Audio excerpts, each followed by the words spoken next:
Edmonton Sports Talk. My God, I loved it. My name's Jay Milne. #Blue. Our sports update deliverer. The Coon. I'm Zachary Kubish, and you're up today. You know what, Reid? You might be on to something. All right, here's what's going on in the Nest.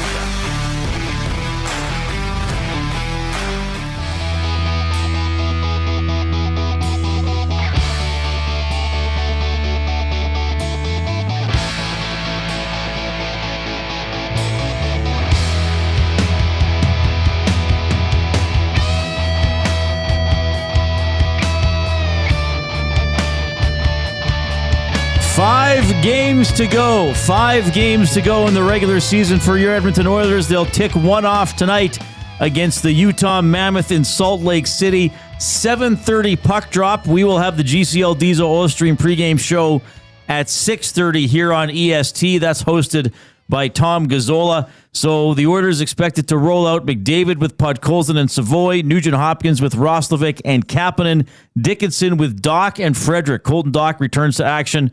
Henrique with Jones and Lazar on the blue line. Ekholm with Bouchard, Nurse with Murphy, Wallman with Emberson, and Tristan Jarry is confirmed as the starting goaltender. Of course, it's been a tough go for him as a member of the Edmonton Oilers, but he has won his last 2 starts, including a victory in Utah a couple of weeks ago. The Oilers are 7-3 in their last 10. They did have their 5-game winning streak snapped by Vegas on Saturday night. The Mammoth have won 3 straight. They have outscored their opposition 19-8 in the last 3 games. They're 12th in goals for in the NHL and 5th in goals against. This is why I keep saying that I think this could be a dangerous team once they qualify for the postseason, which I think they will at some point in the next week. And the Oilers are trying to get there as well. The Ducks and Golden Knights also in action tonight. We'll take a closer look at the full NHL schedule as we move on throughout the show. He is Jason Milne. I am Reid Wilkins, and I am your father. Milne, how are you doing? I can't tell you. Okay. Yeah. That's a tease for later in the show. Perhaps we'll find out Jason Milne's mood. Let's do a giveaway right away. Why not? Right now? Let's do it right now.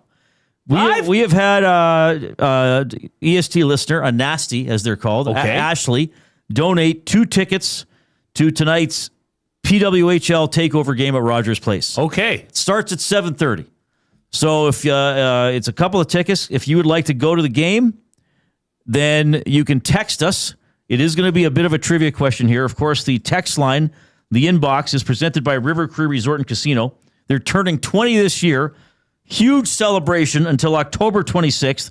How about this? Over $1 million in prizes, 35 winners of $20,000 in casino free plays, 9 brand new cars, and 56 winners of $1,000 in cash. All going on until October 26th, rivercreeresort.com. So tonight's game is between the Boston Fleet and the Vancouver Blank. Tell us the name of the Vancouver team in the PWHL. Should we do what we did yesterday? Take the first 5 people to text in the correct answer, and then we'll roll the die or do some sort of randomizer. Yeah, I like that. So you have to be able to go, and we'll email you the tickets. Yeah, 780-218-9999. Yeah, you'll have to give us your email, and I think we're going to pass it on to Ashley, and then the tickets will get to you. Correct For spelling tonight's matters? game. Well, you're overseeing the contest from that end. You were quite... Oh, correct spelling matters. Because yesterday's answer was Miro Holinka. Mm-hmm. Holinkaa for the Oil Kings, who were unfortunately eliminated last night. Yeah, tough one. So, this one is not a foreign, so to speak, name or word, but I guess you got to be careful with it. So, what is the name of the Vancouver team in the PWHL? And they are playing tonight at Rogers Place against the Boston Fleet. And I remember this name for something totally different. Totally. That's what it's often remembered for. Yes. Or at least when you first hear it. Right. Yeah. It was like, it's the same as that. That. But some people might not remember that or might not have an interest in that. Maybe not. So we'll see. Oilers and Mammoth tonight. What are you thinking? What's a storyline or two for you? Oh, yeah. I think this is a game that could be a precursor to a first round matchup for the Oilers, depending on what happens in the Pacific. Mm-hmm.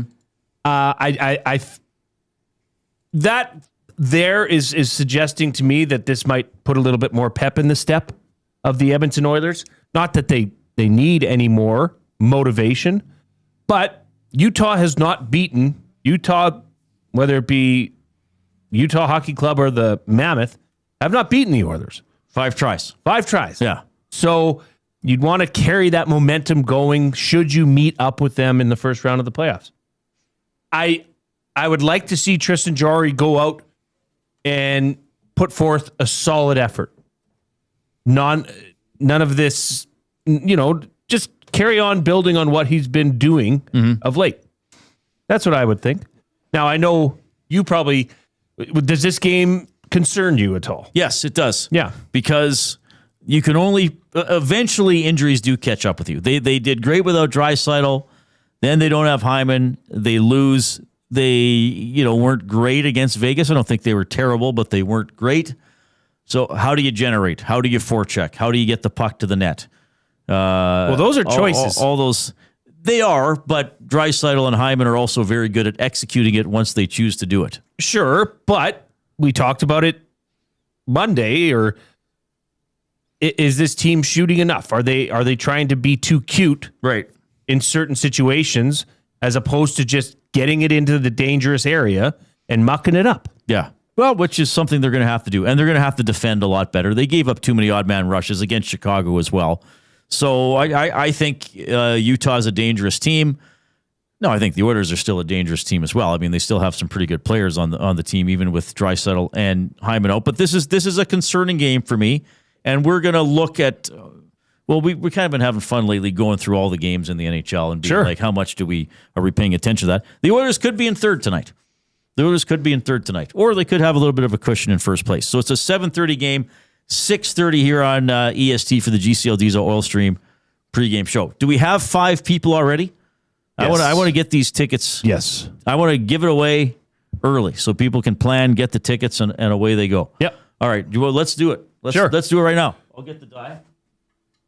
We'll do the good old D100 today. So the correct answer was Golden Eyes. The Vancouver Golden Eyes. Coob, you knew that. I did. Are the Vancouver team in the Professional Women's Hockey League. Okay, so we've got VR Montenegro. Okay. Casino Dealer Is he J. still here? I believe he is. Okay, VR. Chris Perper. Okay. We're going to go... this one is unnamed. Unnamed. Okay. We'll go unnamed. And Terry. All right. So I'm giving VR 1 to 20. Casino Dealer J 21 to 40, Chris Perper 41 to 60, unnamed 61 to 80, and Terry 81 to 100 on the D100. I'll kind of roll it towards my laptop here so it'll stop. And we have, got to look from the top, we have a 79. Oh. So that's the unnamed person. So you got to get their name and email and we'll send them the tickets. Okay. I didn't want to say anything to suggest anything. I wanted the roll to go first. Yeah. But unnamed, this is their first ever text. Oh, really? To Edmonton Sports Talk. Oh, amazing. So how perfect is that it worked out that way? Nothing against the rest of you that chimed in, but it's always nice to hear from new people. So unnamed, I will reach out to you in the because we want to get this transferred because I think we're going to tell. We're going to do the things to make the things happen. We'll make. Usually you do this, but I'm helping today, so we'll figure it out. All right, that's awesome stuff. So we've given away the tickets for the PWHL takeover game. Now we ain't done giving stuff away because it's an Oilers game day. So it's the Hudson's Canada's Pub mystery athlete of the game. Hudson's Canada's Pub featuring $10 tankards and $6 tequila shots, or you can grab the $23.99 adult Happy Meal that features the drive-in burger, fries, choice of beer, and a limited edition hockey puck bottle opener. Book your reservation now at hudsonscanaspub.com. Now, this is to win the $25 gift card to Hudson's. We only accept guesses that are texted in to the River Cree Resort and Casino inbox, 780-218-9999, and maximum 3 guesses per person. And It's very easy for Jay to monitor everything. So I'm going to give clues throughout the show. First right answer gets the GC. Okay. The first clue is World Juniors. The first clue is World Juniors. We'll leave it at that. I've heard of it. You've heard of that event. That's good. All right, and then we'll give another clue, probably sometime before 4. We don't know exactly when, but we'll have another clue likely in the first hour and then keep going from there. Now, I went to the Oil Kings game last night. Did you watch Michigan and Connecticut? I did. How was it? I didn't really get to see it. Well, I didn't get to see it. It was good to start, but then Michigan just started pulling away. Michigan dominated UConn in the paint and dominated them at the free throw line. UConn made it interesting. Like it wasn't a snooze fest by any stretch, but both teams shot around 35%. Just awful offensive scoring. Okay. It was not a highly entertaining offensive game, but I think for the first 4 minutes of the second half, there was not a single point scored. Oh, really? Oh, so that blew up my, over prediction quite. Oh, right. Yeah. Hastily. It came in fairly. The teams weren't shooting well, but that just shows you that and that would be a game that possibly UConn would like to take advantage of. Mm-hmm. But Michigan was simply too strong, too big inside. I mean, they were blocking things left, right, and center on UConn. UConn's smaller size just caught up with them, and their guards weren't shooting at a high clip from the outside. So it was an entertaining game. At 65-61, I believe it was. It ended up pretty close. Right. But it wasn't really that close. Okay. Yeah. Yeah. I was at the Oil Kings game. I already talked about that a little bit earlier when I was on 2 guys and a goalie. I mean, 3 games in the series go to overtime. Oil Kings won games, 2 and 6 in overtime. This one, I mean, man, oh man, Gavin Hodnett scores with just under 6 minutes left. I'm thinking that's it. But the Blades come back and get one 33 seconds later. Oil Kings had a power play in overtime, couldn't score. Blades get a power play, nice deflection from the point. And I thought the Blades were just a little, obviously incredibly close series. Could have gone either way. The Blades just seemed to be playing a little looser to me, like a little freer. Well, they're the underdog. Yeah. And they weren't supposed to be there, right? And Blades and Oil Kings head coach Jason Smith was asked about that after the game. I think the game there yesterday was very similar. We were, I have heard it lots in sports. It's the home team that's trying to close out the game, has all the pressure. And, it's about how you deal with it and how you kind of push through it. And, I think sometimes just simplifying it, and maybe we should have been dumping a few more pucks in. Maybe we should have been, causing some more battles along the wall. And, that's sports in general. And I think in junior hockey, it's even more value because of maturity and all that. Yeah, I mean, he makes a good point, especially that age group, the Blades, Game 6. Well, we should win. We're at home. We're going to upset them. Comes back, and now the Oil Kings are like, well, we should win. We got them right where we want them. This is why we played to get that extra game. But still, close games. Could have gone either way. Congratulations to the Blades for getting it done.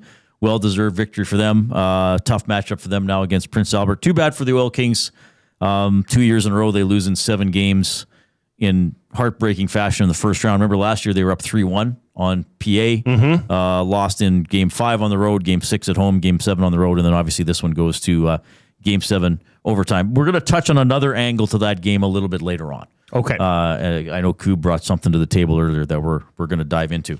You know what we should dive into right now? What's that? The afternoon headlines presented by 100.3 The Bear, Edmonton's best rock. Stream them on iHeart today. This is Chet Palmer with your sports report. That's a real kick in the jewels for the Oil Kings. The Zebras sure were whistle happy in overtime. Back in my day, you had to put a guy in the morgue before you got put in the sin bin. Speaking of morgues, Utah hosts the locals tonight. Salt Lake City is so uptight, they won't let you take the Sears catalog to the bathroom. That silly space shuttle went around the moon. Hey, Jason Milne, is that the sea of fertility in your pocket, or are you just happy to see me? I'm Chet Palmer. Oh, Chet. Thanks, Chet. Enjoy the Oilers game tonight, buddy. Get out. He's already got his overcoat and his top hat on. No, not his top hat, his fedora out the door. There is a portion of the moon. I guess the Latin name is the Mare fecunditatis. Fecunditatis. The Mare fecunditatis. It's the sea of fecundity or the sea of fertility. It's a lunar mare in the eastern half of the visitable moon. Has a diameter of 840K, and he was asking you if it's in your pocket. I mean, that's pretty impressive. Like you learn something from Chet as well. You learn. What? What's the matter? It's you. Everything about you. All right. Everything about Chet. Oh. Yeah.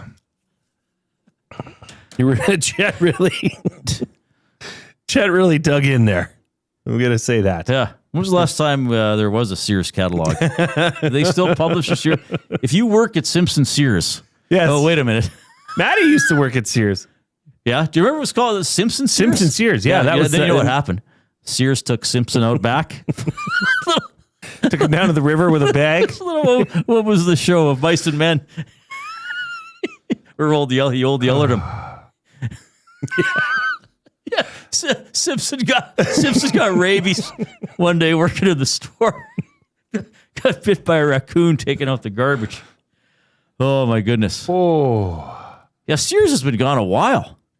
Evansburg had a little catalog store. Well, that's what who they would remembers have. those? Yeah. The Sears catalog store would just go in there and buy it and would show up there and you'd pick it up. Like in a way, that was Amazon before its time. Yeah, I guess it was. You had to go Except the bricks and mortar thing. It's sort of in between. Yeah, but I guess what I'm saying is though you could get stuff from Sears without going to a Sears. It was sort of halfway to Amazon, which didn't really make sense. You would get stuff shipped to you, but you wouldn't have to. But you still had to go to a brick and mortar location because there was a Sears catalog store in Sherwood Park, but there were several Sears in Edmonton, and there must have been a mall in Sherwood Park. And like if you're gonna go buy, it's like I'm not going the extra 3 minutes. A set of dishes, you'd probably go look at them first and check out the other selection in person. That's why they had the catalog, the nice pictures of everything.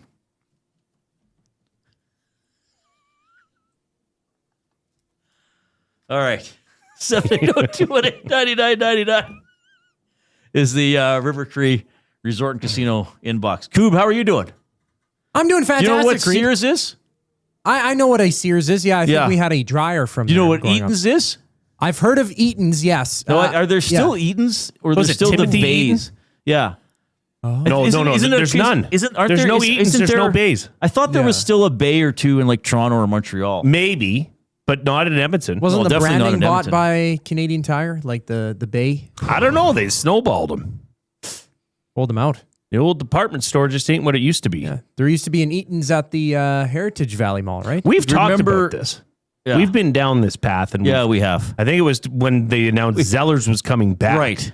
And we talked about Woodward's. Well, West Ed, phase 1, it was like the Bay. It was a Eaton's huge and Bay. Sears. Those were the big anchor stores. I think like a quarter of Southgate was a Bay.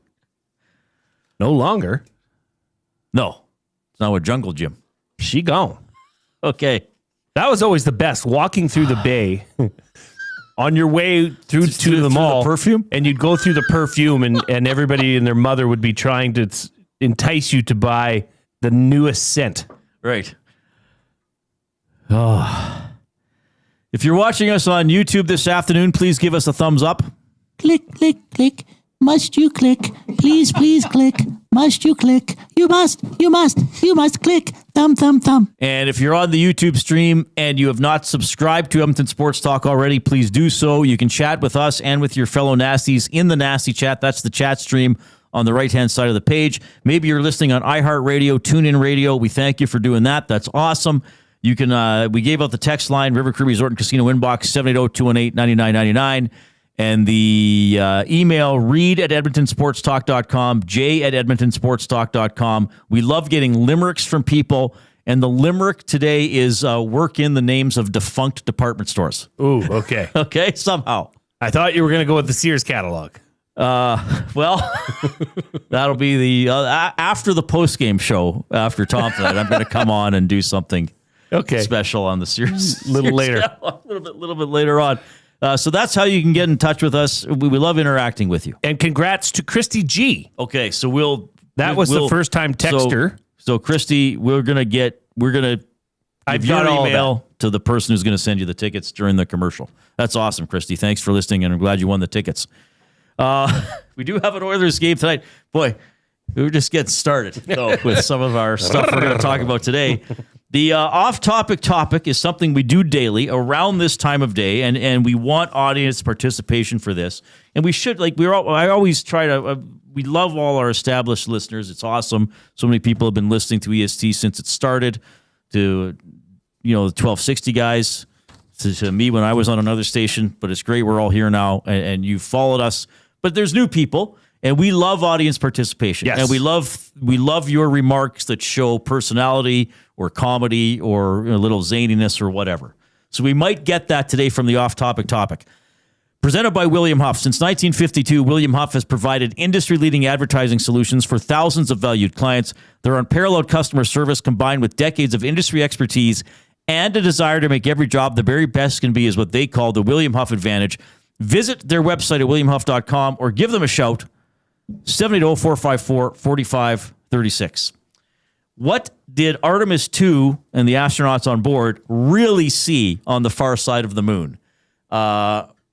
So wrong answers only, and preferably Edmonton-centric answers only. For example, clearly they saw that on the dark side of the moon, it has its own set of talus balls. They're just sitting there. They're just sitting there. They were like, "What is that?" Like the Canadian guy must have been like, "Oh, come on.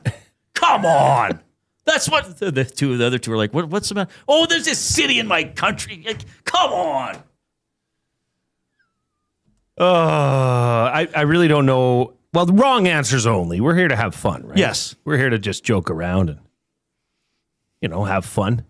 So I was going to say, what did they really see on the dark side of the moon? Well, the lights went out in the studio, so they went outside for a smoke. Different. Okay, this is bad taste. I was going to say a 7-Eleven. Like, can you imagine? They get to the dark side of the moon, and they're like, what is that? Because it was dark. Wasn't it darkness? Like, didn't they say they could see the star? Like, everything was really bright because it was the dark side of the moon. Right, yeah, there's no light over there, baby. But all you see is this little shimmering light on the moon, and you're like, what can that be? And they zoom in with their telescopic lenses, and they discover a 7-Eleven on the moon. You had a great line earlier, though. Like if they just saw the golden arches and what the sign would say. Yeah. What did they used to say? Serving like billions, 2 billion served. Or serving whatever. Two people, and it's like, who the hell are they? Or it's just the astronauts. Yeah. They go through the drive-through and they change it from 0 to 3. Project Dumpling says, "Hey Reid, I think they saw whatever's in Jay's pocket." Big Uke, they saw the last Blockbuster. Big Uke tying it into my life. Casino Dealer Jay, I'm sure they saw a Woodward's, an Eaton's, and a Sears. Yeah, they've all moved them to the moon. They're getting ready for the moon colony. That's what actually happened. That's a good one. Why did these these successful department stores have to shut down? They had to get ready for the moon base. This is really good. Scott on a hotel balcony in Beaumont. Oh, he's back. He's back on the balcony. Yeah, he's back on the balcony. Good job. It's hopefully warming up soon. He said, what did they see? What did they really see on the far side of the moon? He says a bike lane. There it is. There's the Edmonton. That's where all the Edmonton bike lanes lead. See, we're ahead of our time. We don't need a space shuttle. Dr. John, the astronauts really saw Reid Wilkins caught red-handed with the Sears catalog on the dark side of the moon. Right. That's where I was sneaking off to. Oh, my. This is great. Buster says, Keep them coming in. Buster says they saw the last time the Maple Leafs won the cup. Ooh. Oh, my goodness. Okay. We keep those coming in. You're all very funny. We do have an Oilers game tonight. We're going to preview it. We want to talk about some other things. Blue Jays game coming up this afternoon as well. Jays play of the day. Shawn Belle is going to be on the show. Here's Zachary Kubish.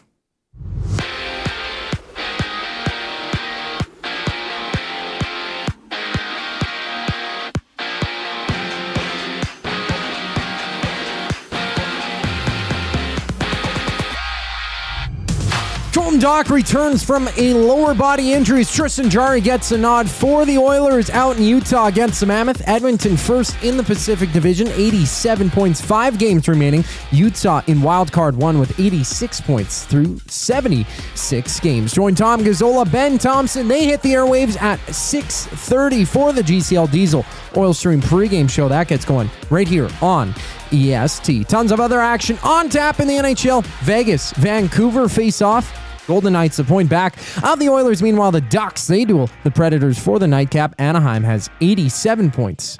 Both Vegas and Anaheim with 5 games left. Jays injury news. Cody Ponce expected to miss at least 6 months. Set to undergo ACL surgery next week. Meanwhile, Alejandro Kirk is out for 6 weeks due to a thumb injury. Just after 5, Toronto LA matchup. Game 2 there. Series Kevin Gausman on the mound for the Jays. Yoshinobu Yamamoto countering for the Dodgers. Right now, 2 games live in the majors, including the Orioles and White Sox, top of the 7th. Chicago up 2-1.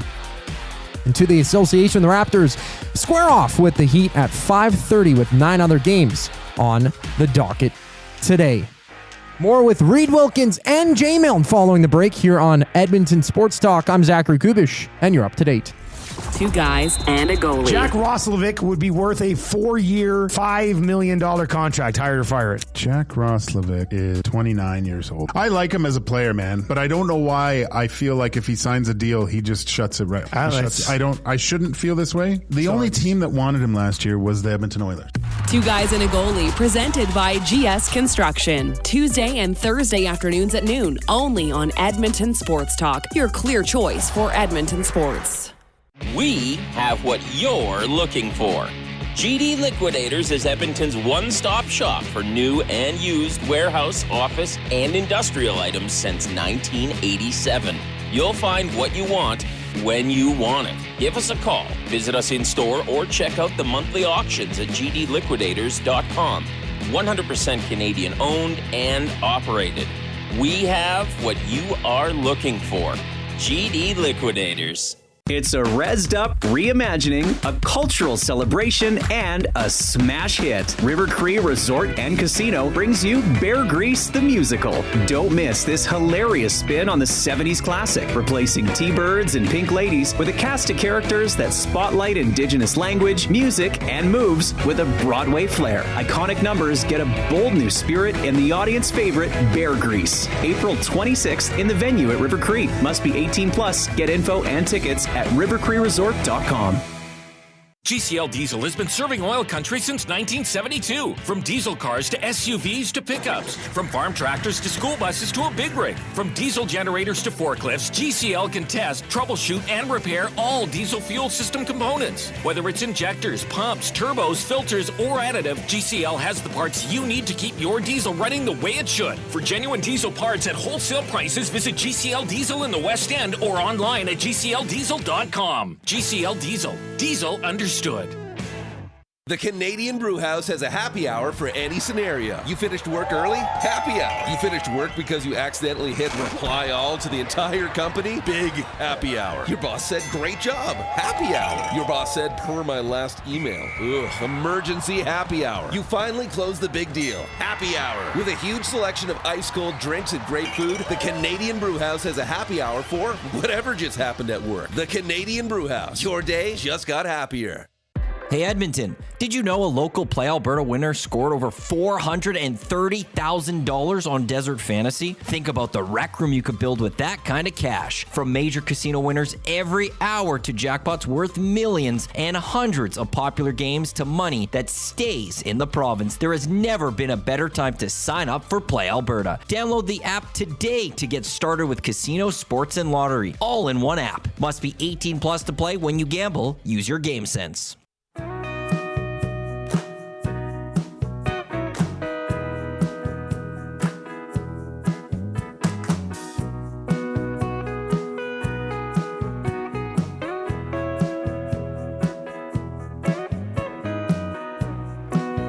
Thanks for joining us this afternoon. We're 4 hours away from the Oilers game. We have plenty of stuff to get to as the Oilers play the Utah Mammoth for the 3rd and final time this regular season.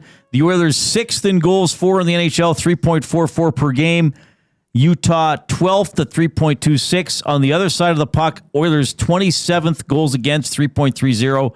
And the Mammoth 2.87, which is 5th. So they got a pretty good club. They're a point behind the Oilers in the standings. They do have a game in hand, though they're really not competing for the same playoff positioning because they are in different divisions and the Oilers are not in the wild card race right now. They're going for the division. Again, if you're on YouTube this afternoon, don't forget to click that thumbs up button. We try to get to at least 100 every show. We're already at 40 a half hour in. But don't be a pleasure delayer. If you haven't clicked the thumbs up, please do so. And then once you've clicked it, click the share button. And send the show link off to other people that you know and say, hey, check out Edmonton Sports Talk and Reid and Jay in the afternoon. They're having a good time and they're getting you ready for the Oilers game tonight. Shawn Belle is going to join us at 4 o'clock as well to talk some Oilers and see what else he is up to. The off-topic topic, and we're looking for Edmonton-centric answers if you can. What did they really see on the dark side of the moon? Jason in Leduc says they found the Oilers' motivation to play good defensive hockey on the other side of the moon. Looney Len says they saw Cosmo when he retired from the West Edmonton Mall. Starting a new Galaxy Land for the moon base. Oh, that's a good idea, actually. Adam in Quebec City, the astronauts saw potholes. Well, technically, they kind of did. Massive. Technically, yeah, they're pretty big. Bootsky says they saw a 5-pin bowling alley in the basement of the old mall on the dark side of the moon. That's a good one. And Amos Moses says the astronauts saw Bob Nicholson secretly still running the OEG from his secret moon base on the dark side of the moon. Oh, my goodness. People are good. We've got a early department store themed limerick. Oh, good. That came in from Pineapple Prophet. There was an old store called Woolco. It went to the place dodos go. With Woolworths in mind and fields behind, all lay on the side of the road. Oh, wow, working in fields. Fields, that's a yeah, deep there pull. were a lot of fields, were there? I thought Fields was more of a small town thing. Yeah. Like kind of like a co-op. Like maybe Drayton Valley would have had one. Yeah, Drayton Valley would have. I don't think Evansburg had one. You know, Kalmar might have had a Fields. Yeah. That's a good one. Fields, that's a deep But one. working in Woolco and Woolworth, that's pretty good. Woolworths, Woolco. Yeah. So there was, well, we talked about this too. There was a Woolco, a Woolworths, and a Woodwards. Yeah. That's too much. That's way too much. They needed to close those down. Those needed to go. Or they should have amalgamated. And become Woolwords. Woolwords. Yeah. There it is. Okay. Yeah, keep those coming in. Everybody's doing a great job having fun with us. It's pretty good. Well, they're still coming, actually. Mike, the Michigan fan, says they saw the old West Edmonton Mall submarines floating around. Well, they were on tracks on the moon. Yeah. Sean says they saw Gene Principe doing a segment. Wouldn't surprise me. What was Gene doing up there? Baptized Big Uke says they saw a crashed craft and tigers standing beside it. Oh, my goodness. Oh, my goodness. Oh, my goodness. You cheeky boy.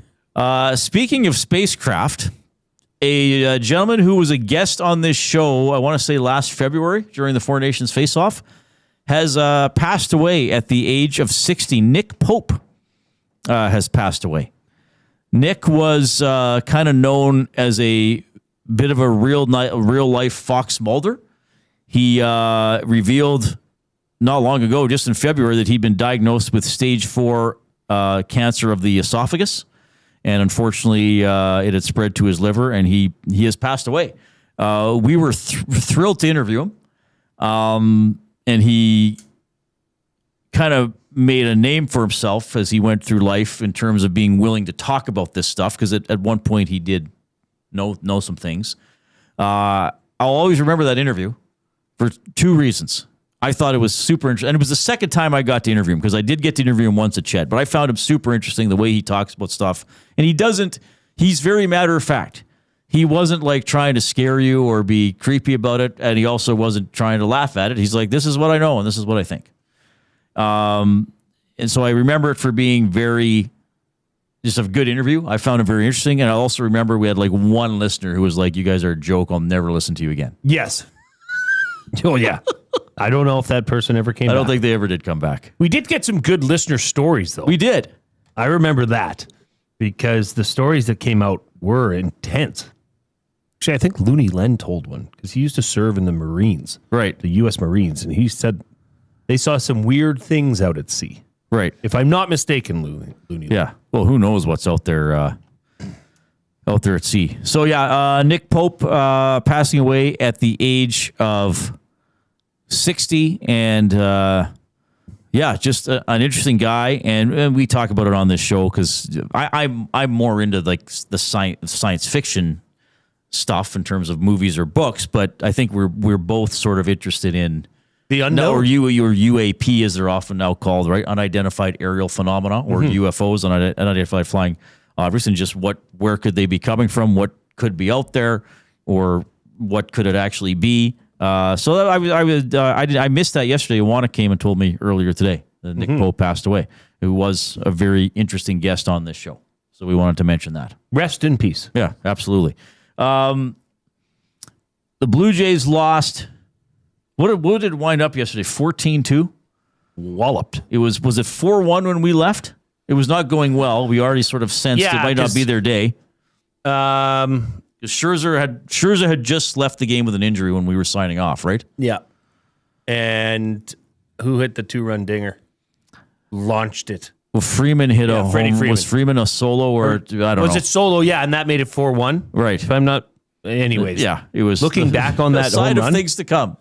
Holy, did he rocket that? Now, what is it, Coop? Ponce? Cody Ponce. Ponce. So last week, we were watching the game when he's pitching.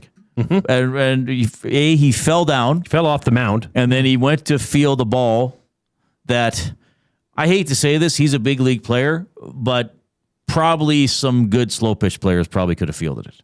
He missed it, tried to reach for it, and he's out for the season? Yeah, expected to miss 6 months ACL surgery. And he'd just been pitching where he'd been pitching in Korea or in Asia for a few years. He comes back to Major League Baseball, first start. Wasn't it in the second inning? It was pretty early, yeah. Reid, I don't know. I thought it was the first inning. Was it the first inning? It was early in the game. Did not get off to a good start for him. No. Then he fell off the mound and threw the ball at the batter. And then he went to field it. And yeah, just the most unorthodox way to try field the ball. Jolted his leg. Yeah. And gone for the season. Yeah, so they're banged up. Because Bieber's still... Well, Bieber hasn't pitched 10 yet. 10 games in. Savage hasn't pitched yet. Nope. Did they say how long it is for Scherzer? That's TBD, brah. And Ponce is out. All right. Well, that's not good. Well, it's a good thing that that's an area that they do have or had depth. Yeah, but now they're pitching. Now they're falling further behind. Yep. The big uke with the limerick. On the far side of the moon, a sight to behold, a store named San where plenty was sold. San. Oh. A&B Sound, no aliens found. Avance, recently gone. Former owner, pure gold. That's you. That's me. He's working you into it. Wow. To be for Yvonne's to be mentioned in the same breath as San. San, I forgot about San. There might have been a San in Green Valley. Yeah. What? San was a clothing store, right? SAAN. Yeah. What an awful name. I know. San. They should have had an apostrophe in the middle. Should have been like Sans. Feels like a character in the new Dune movie. Or pluralize or an area of Sans. Sand could be an area of the moon. Where did they land? On the sand plane. Did you say sand plane? What are you saying? No. Sand plane. Spell that like for me. S-A-N? Like San Antonio? No. Like S-A-A-N. What? No, that's not right. Is that next to the Sea of Fecundity?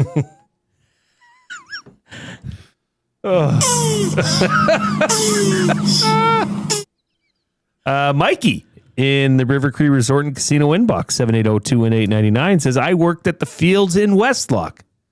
Oh, and nice. Westlock would totally fit the bill. There might still be a Fields in Westlock. Yeah, is Fields totally gone?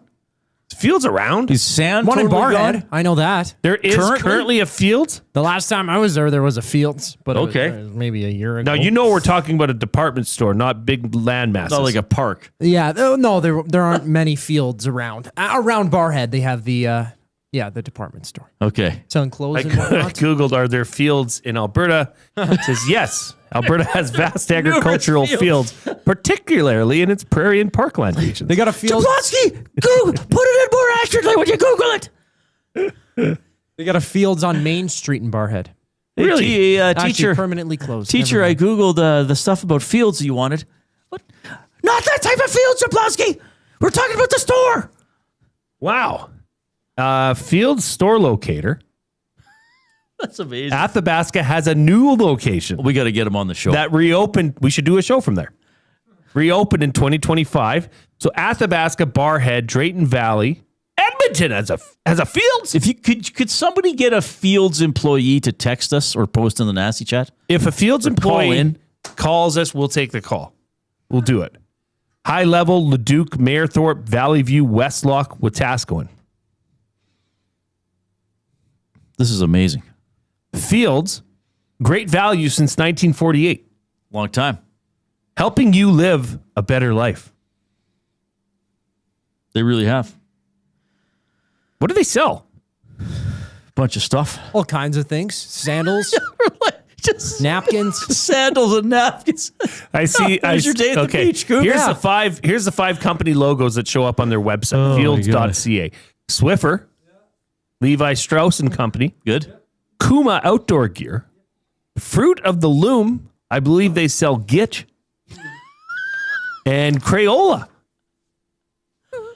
Well, I'll tell you what. If you've got those products, 5 brands, you've laughing. got me. You're laughing. You've got me. You've hooked everybody. We are having some laughs today in the Canadian Brewhouse studio. Oh, yeah, I got to do this one. Oh, wait a minute. Oh, that's why. This is a typo. See, this is the May. Oh, it's a good thing you did announce See, they it. put May there, but April there. It's a good thing I didn't get fooled. But we do have the April wing flavor of the month at the Canadian Brewhouse. Spicy Sriracha Maple Bacon.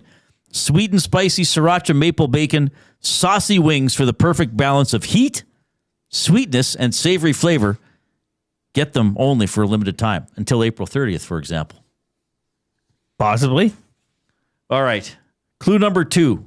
Hudson's Canada's Pub Mystery Athlete of the Game. We're doing it now. Clue number 2 is bronze. So the first clue was World Juniors. The second clue is bronze. First correct answer to text the River Cree Resort and Casino inbox 780-218-9999 will get a $25 gift card to Hudson's. I wonder who the new Ben Pope will, there's got to be somebody else who wants to carry that tour. Nick Pope. Who I called him that, I think. Because Ben Pope's the guy that covers Chicago. That's right. The Hawks, yeah. The Chicago Tribune. Right. But because, Penner's Pancake makes a great point. In the dog days of summer, we do need to get out our tinfoil hats. I'll make custom ones. Full-on alien shows, baby. And we'll just meander. We're going to do a show from a spaceship. We should do a show from there. That new Spielberg movie, Disclosure Day, is all aliened up. Looks good. I have not heard of it. Oh, really? Have there been trailers? There have been, sir. Yeah. There was a trailer before Project Hail Mary. Emily Blunt is the star. Oh. Yeah. Okay. Yeah. She's married to Jim from The Office. John Krasinski? Yeah. He's always going to be Jim from The Office, won't he? I don't know. I guess he's done a bunch of other stuff, but he's very well known for that. Oh, Dudley says the SAND store was an acronym for Surplus Army Air Force Navy. Oh, okay. That makes sense. The name reflected the company's origins as it initially focused on selling surplus military clothing and equipment. We did not know that. Huh. Jasmine pointing out something you were going to get to a little bit later on. The Mammoth unveiling their Zamboni named Zamoth, which will make its debut tonight. Yeah, Jay was showing me pictures of that earlier today. It's in the Sears catalog. Yeah, they've got a Mammoth. The Zamboni. Yeah. It resembles a mammoth on wheels. I guess, yeah. It's got like a big front with the tusks and stuff. Tusks and all. Yeah. I did see that tonight's Mammoth game, they'll be selling Mammoth Tusk beers. 21-ounce beers in a Mammoth Tusk-shaped vessel. Right. For $24. I was surprised to hear that, but I guess you could still get beer in Utah. I don't know, Reid. I've never tried to get a beer in Utah. So I don't know, although I think there are areas of Utah that would probably be more on the dry side. Probably. I think it would be unfair to paint everybody there as needing to be dry or right. wanting to be dry. Right. You can buy beer in Utah that's over 3.2% alcohol. Starting in November 2019, a new bill replaced the 86-year-old law stating that 3.2% beer was the alcohol limit for brewing. So this allows beers with 4% or 5% to be sold in grocery stores, convenience stores, and on draft at bars and restaurants. There you go. What about those high-test we've IPAs? learned so much. Well, I don't know. That might be too much. There might still be a limit on that. Yeah, it looks like the limit might be 5%. Well, but they're changing, though. Okay, we got to take a break. Shawn Belle's coming up at the top of the hour. We will have a guest who covers the Mammoth on the show. Cole Bagley from KSL Sports will join us at around 5 o'clock. Jay's Play of the Day when we get back.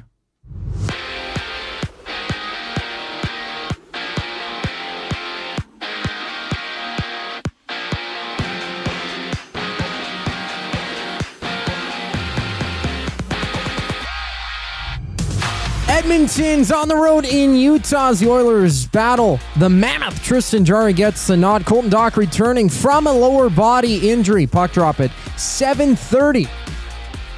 With Tom Gazzola, Ben Thompson hitting the airwaves here on EST at 6:30 for the GCL Diesel Oil Stream pregame show. Teeing up the matchup. Tons of other action in the NHL. Golden Knights, Canucks face off Vegas, a point back of the Oilers. Meanwhile, the Ducks, they duel the Predators for the nightcap. Anaheim has 87 points. Both the Ducks and Golden Knights with 5 games remaining. Jays, injury news. Cody Ponce expected to miss at least 6 months. Set to undergo ACL surgery next week. Meanwhile, Alejandro Kirk is sidelined for 6 weeks due to a thumb ailment. Just after 5, Toronto, LA matchup, game 2 of their series. Kevin Gausman on the mound for the Jays. Yoshinobu Yamamoto countering for the Dodgers.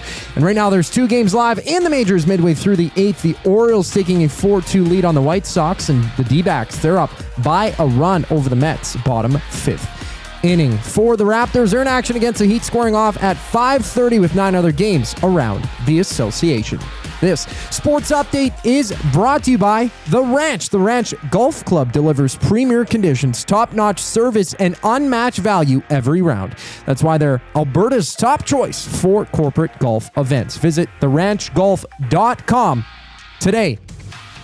Jay's Play of the Day up next for Play Alberta here on the Reid Wilkins Show. I'm Zachary Kubish, keeping you up to date. The Oil Stream. I think the Kings would be a tougher test. I think Seattle would be a tougher test. Just for the Oilers? For anyone. For anyone. For anyone. Okay. Vegas does not look good. Something's off. I love how you described that earlier in the show. Again, can they be like the Oilers and just turn it on in the playoffs like we've seen in the past? I think they would hope so. Yeah. They have championship pedigree, having won it. The Oil Stream, presented by Boston Pizza. Monday, Wednesday, and Friday afternoons at noon. Only on Edmonton Sports Talk. Your clear choice for Edmonton sports. The Blue Jays are back for their 50th season. Whether you're swinging for the fences or tackling backyard spring projects, get the space you need with Sentinel Storage, official storage partner of the Toronto Blue Jays. Try 4 weeks free today. Visit sentinelstorage.ca for details. At Firehouse Subs, our subs are freshly toasted, stacked high, and crafted to satisfy. Each sub is piled high with premium meats, melty cheese, and toasted to perfection. Firehouse Subs brings bold flavor to every bite, all served on a freshly toasted roll. But we're not just feeding Edmonton, we're fueling it. Dig into the brisket hat trick, piled with slow-smoked brisket and melty cheese. Or go to the Firehouse Subs fan favorite, the Hook and Ladder. Made to order with smoked turkey, honey ham, and Monterey Jack cheese on a perfectly toasted roll. With 15 Firehouse Sub locations across Edmonton and the greater area, it's easy to grab a hot and hearty sub close to home. Firehouse Subs. Hot, hearty, made to satisfy.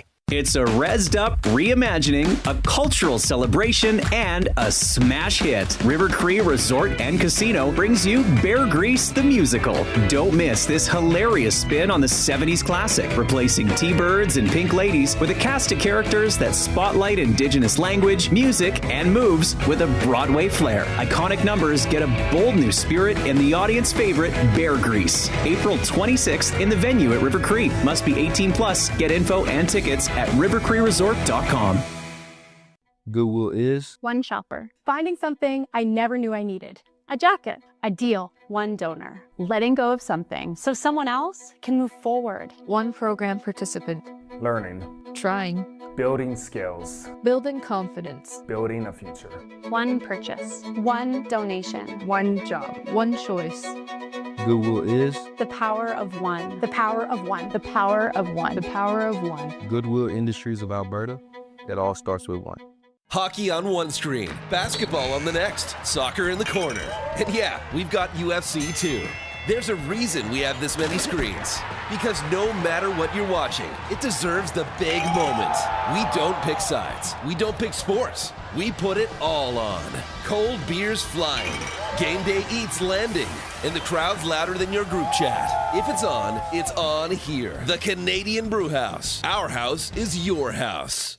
Looking for flooring? Paramount Flooring has it all. Sales, service, and expert installation. With options for every style and budget, open 7 days a week. We've got you covered. Quick delivery and in-stock deals. Plus, EST listeners get 10% off. Visit ParamountFlooring.ca today.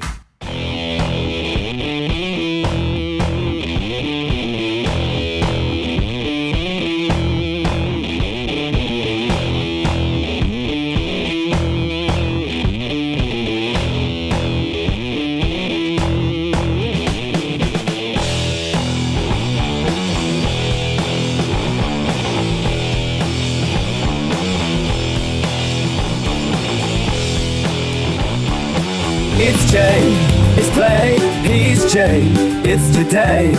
It's Jay's play of the day. It's Jay's play of the day. Jay's play of the day. Presented by Play Alberta, you can skip the flight to Vegas because jackpots are just a tap away. Experience all the thrills of the casino right from your phone with Play Alberta. Download the app today. You can also go to playalberta.ca. Don't forget to use your game sense. Okay. Jay's play of the day. I think there's going to be goals tonight. I'm still riding the over. You're going to have to, it's going to have to take some more low-scoring games for me to believe that it's not going to go over 6.5 goals. Oilers Mammoth 7+ total goals. And Matthias Ekholm's going to do it tonight. 400 career points, Reid. All he needs is one assist. So one or more assists for Matthias Ekholm. Oilers, Mammoth, 7 or more total goals. That has been boosted to plus 380 over at playalberta.ca. Click on sports, click on EST specials, and you'll find all of the plays. Now, I just want to let everybody know, I was talking to Matt a bit about it, and there have been some people, and myself included. If you go to look at bets that you may have played, they're not appearing. Okay. In some instances. But I believe it's being looked at. So if you have an issue like that, send me an email, jay@edmontonsportstalk.com, and I can let you know when that is resolved. So you're going with so what made you pick Ekholm again? I just want him to get that 400th career point. Well, you know what? In 5 career games against Utah, no, this doesn't include Arizona or the Winnipeg Jets from the AFCO Cup in 1979. Not bad. He has 3 goals and 5 assists for 8 points. So he's averaging an assist a game against the Utah Hockey Club. What better night Mammoth than tonight? So that's a good one, Jay. Yeah. He likes playing these guys. He likes it in Utah. It's Jay, it's play, he's Jay, it's today. It's Jay's play of the day. It's Jay's play of the day. Jay's play of the day. All right, Shawn Belle coming up at the top of the hour for more to preview the Oilers and the Mammoth. The Mammoth have won 3 in a row. The Oilers coming off a loss, but they have won 7 of their last 10. Limerick here from Tube Socks. Did you get the edit?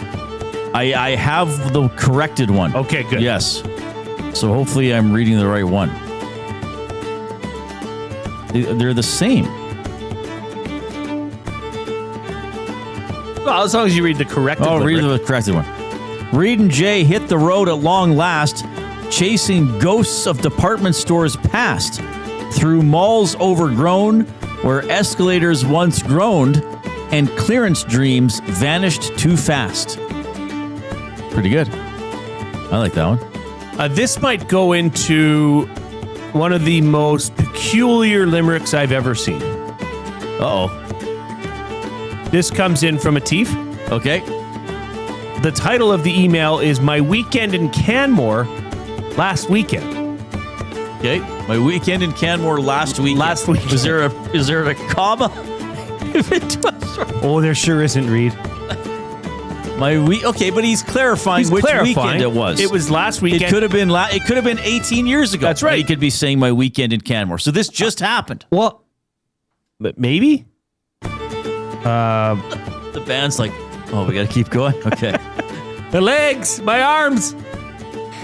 In Canmore, the mountains stood tall, with wildfire all around. What a call!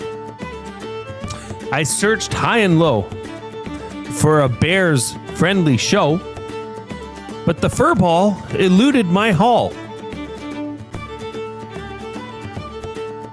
Sorry, what were the first two lines? Oh, yeah. But you could read it over and over again, and I would think you'll be more confused. Okay. He had something going there. But are there currently wildfires in Canmore? I don't know. I don't know. Well, we'll table it. Should I read it again? Sure. In Canmore, the mountains stood tall, with wildfire all around. What a call! I think it's what a call for him to go that weekend. Like what a call! Yeah, what a call. Okay. I searched high and low for a bear's friendly show. He's looking for like a Winnie the Pooh puppet show or something. A dancing bear, of course. Yeah, Paddington. But the furball eluded my haul. Haul. Like the things he took, his haul. But it doesn't rhyme. The fifth line has to rhyme with the first two lines. Tall and call. Haul. Right. So it did. But no, it's supposed to rhyme with the first two lines, not the third and fourth lines. It did. It rhymed with tall and call. And then, but the furball eluded my haul. Okay, it's borderline. It rhymes. It's just confusing. Yeah. Okay. Great job. Also have one here from VR Montenegro. Oh, where's my email? For VR Montenegro. Defunct department stores, some we adored. Others were complete junk to be abhorred. Case in point, that San, a flash in the pan, that Sears catalog. That Sears catalog gives me Woodward. I can't do it. I couldn't make it through it. That's so good. Can you nominate that for Limerick of the Year? Yeah. Oh my God. That Sears catalog gives me Woodward. It's the last line. That's one of the best things I've ever seen in my life. Oh, you're really excited about that. That was really well written. That's remarkable. Oh my goodness. Oilers Mammoth tonight at 7:30. We have the 4:00 break, and then we have our buddy Shawn Belle.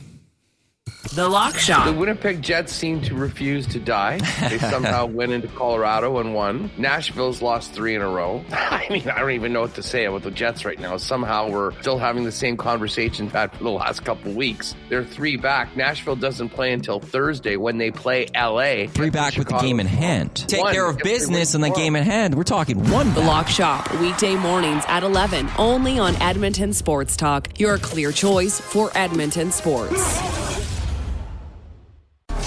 Love the thrill of competition, but prefer to keep it classy? Well, it's as classy as you can get when Dustin Nielsen is the host. Join us April 14th at Bell and Scona for Edmonton Sports Talk Bid for Kids, presented by GS Construction. A night filled with special guests, auctions, and a ton of prizes in support of Kids Bar. No whistles, no play clock, just a room full of generous hearts. EST's Bid for Kids. Get your tickets at kidsportbidsforkids.com. Use promo code ESTBIDS for 10% off. You've always known GCL Diesel as the experts in diesel fuel systems, but did you know that GCL is also your source for turbochargers and turbo repair? As a turbo supplier for Garrett, Borg Warner, and Holset, GCL can provide genuine original equipment turbos at wholesale prices. Whether it's diesel, gas, natural gas, or performance, we can provide you with the turbo or custom repair you require. Turbo questions? We've got turbo answers. Visit us in the West End or online at gcldiesel.com. GCL Diesel, turbochargers, understood. Worksite ready, Western tough. Lamley's Workwear is calling all tradespeople, oil and gas crews, construction workers, farmers, and hard-working Canadians. Built for the job with quality craftsmanship, job site protection, and cowboy-worthy durability. Trusted brands like Airy at Work and Wrangler Rigs, designed for performance and all-day comfort on the toughest sites. No matter the season, Lamley's has the workwear you need. Shop the full range now at lamleys.com/work. LAMMLES. Time for a new career in 2026? Or maybe your kid is still pondering their path. Good news! Weiss Johnson is hiring. It's Dennis, and not only are we hiring for heating and air conditioning, we're also looking for experienced plumbers and gas fitters. With the growth in residential development, there's no shortage of opportunities at Weiss Johnson. Choose your path with us. Learn from one of the industry leaders, and we will grow together. Receive great benefits and school reimbursement as well. Visit weiss-johnson.com today. You've heard the name, but what does it mean? For over 66 years, William Huff Advertising has supplied signage from screen printing to digital to LED with design, production, and install in-house. It's a one-stop shop for all your signage needs. Edmonton owned and operated, William Huff has been trusted by the biggest companies and teams in the City of Champions and many others across the country to do the job. If you're looking for a way to get the word out about your company or event, they are the answer. Go to www.williamhuff.com. Their results speak for themselves.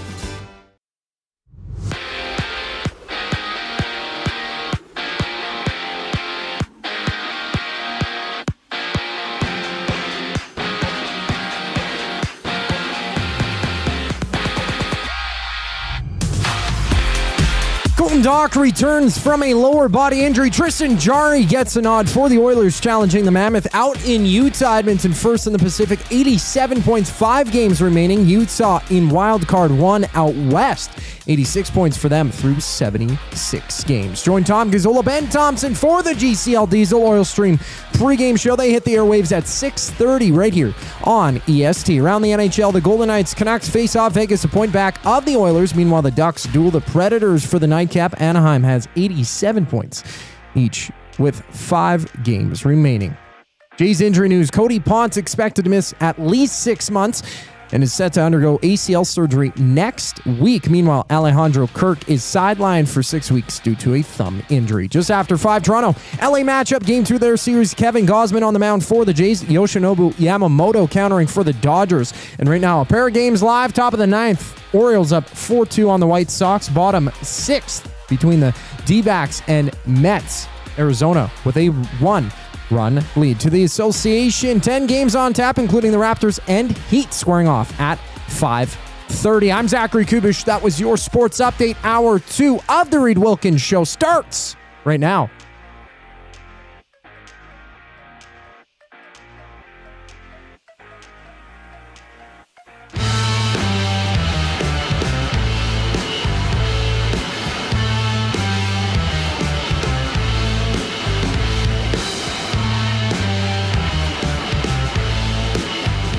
Appreciate you tuning in this afternoon. We're having a good time. I hope you're having a good day. It's yucky out again, though, eh? Yeah, what's going on? It's kind of putrid. Makes me want to go to the moon and live there. You know where it ain't going to snow? On Moonbase Alpha. That's true. I certainly hope it doesn't snow there. If I move to the moon and it snows, I'm going to be mad. NASA's going to hear about it. They're going to get a strongly worded letter. Too soon? No. This show has been a phenomenal first hour, and it's only going to get better. Off-topic, by the way, for William Huff, if you missed it earlier, we had some great submissions there as well. What did they really see on the far side of the moon? Edmonton-centric answers, if you can. I suggested the Talus balls. We had a bike lane. It was pretty good. We had a bunch of good stuff. The Oilers game is at 7:30. To talk about that and who knows what else, he joins us every Tuesday on the Oil Country Towing Video Hotline. Oil Country Towing, Edmonton's most trusted 24/7 roadside rescue team. Fast, safe, and reliable for over 15 years. Whether it's game day or a snowstorm, we work as hard as your favorite team to get you going. Call 780-986-6088 for all your towing needs. It's Shawn Belle checking in. Hey, Bellsy, what's happening, man? Oh, boys. I heard your off-topic topic, and I feel like you can go so many ways with this. But, I mean, let's start with Kubish. Looking like a little bit of a Napoleon Dynamite. You got that look right now. As far as the dark side of the moon goes, like, God, hey, how about like a lot of the yellowhead highways? Just crappy freeways. Just to piss you off. I like that. How about common areas like South Edmonton Common where you can't drive without being stuck in traffic for at least an hour? That would piss people off too. Yeah. Mm-hmm. Man, we could go a long way with this one. Yeah, we've had some very good submissions to Bellsy. Thank you for participating. Yeah. We've had a lot of laughs here in the. No, I appreciate that big time. Like this is a good one. In the first hour of the program. But we were also talking about. Do you remember? Of course, you remember. You remember Sears and Eaton's and the Bay. Do you remember specifically the Sears catalog stores? The Sears catalog, yeah, those are great. Yeah. And you'd go order, like in Evansburg, you'd go, it might have been in the post office. There was the Sears counter, and you'd be like, I want to order this out of the Sears catalog. It was like halfway to what Amazon eventually became, because you still had to go somewhere. Yeah. Well, you know what, for the sake of the conversation, we'll just say that, yes, you could just order whatever you wanted. Now, if you were going to go to more my vintage, you're older than I am. So at that particular time, you know, my group was we're all adolescents, right? Yeah. Starting to drop. That Sears catalog came out. You're like, oh, this is like Christmas morning. Yeah, well, we referred to that as well. That thing. Yeah. Yeah. Yeah, Chet Palmer brought that up earlier. Some of the uses for the Sears catalog. So, yeah. Yeah. His usage probably went different than mine, but I mean, it just is what it is. Yeah. Oh, I don't know if it did, Bellsy. No. Shawn Belle joining us. Boys. We're trying. Of course, he's on Hello Hockey. He's on the GCL Diesel pre- and post-game shows with Tom Gazzola, and he's on the Hangout. He's on this show. He's pretty much on every show we have here on EST. Okay, let's dive into the Oilers power play here. What's the stat you have, Jay? Yeah, so since Leon Draisaitl's injury March 15th, okay, the Oilers have had 21 power play opportunities. They are producing at a percentage of 9.5%. 9.5%. Because they have 2 goals without them. They have 2 power play goals, but they also have 2 shorthanded goals against. They are net 0 in power play scoring since Leon Draisaitl's injury. Yeah, I'm not shocked by that. Because if you watch their power play, like they're still trying to do the exact same things. The biggest difference is you don't have an elite shooter. You don't have a top 5 player in the NHL, you know, basically standing below the top of the circles, ready to one-time a puck short side shelf. It's kind of like that. It's the Ovechkin analogy where you know Ovechkin's standing just inside the top of the circles, and he's going to do the exact same thing over and over again, but he's automatic. And for the Oilers, you have that same thing with Draisaitl, and when you watch them play, they're still trying to find the exact same plays. They tried Pod Coles in there. They tried Nugent Hopkins there. And no disrespect to both of those players, but they're not Draisaitl. You can't do the same things that he can. So the way for me, like, you got to change it is, you know, be more of a threat up top. Like, Bouchard could probably turn that power play around in the sense that if he becomes more of a shooting threat, you know, outside of that one opportunity that he'll get when Draisaitl decides not to shoot it and he kicks it back up top, maybe he's got to shoot 4 or 5 pucks. Because now all of a sudden, what are you going to do if you're PK? You're going to now say, okay, well, that's the primary threat. I'm going to adjust my PK so that we're going to come out, we're going to be in Bouchard's lane, and maybe that opens up a few more seams so that maybe it's a down low play to, at the time it was Hyman, he's out now, but maybe it's a down low play to Roslovic or Nugent Hopkins, and it hits the bumper, and now you have a little bit more time to shoot the puck from the bumper, as opposed to watching the opposing PKs collapse down, take away everything down low, and you still try to do all the down low plays that you're currently doing. So, yeah, that's not surprising, because it's they're consistently just trying the same stuff, and they haven't really adapted. Yeah, I'm with you on that. I mean, if Bush needs to fire away, even more often than he does, and create chaos, because you're missing two incredibly important guys down low, and what Draisaitl can do. And then this is a little, I don't want to use the word concerning, because they're going to make the playoffs. We've seen some strides in their game. But I really think this could be a tough road trip, because you can only survive so long without Leon and then without Hyman. Like, great, they had the winning streak without Leon. The longer it lasts, in my mind, Bellsy, the more it's going to impact you. And the games that the Oilers are playing here are important to the Oilers, maybe even more important to the teams they're going to be playing against. Yeah, I would agree with you.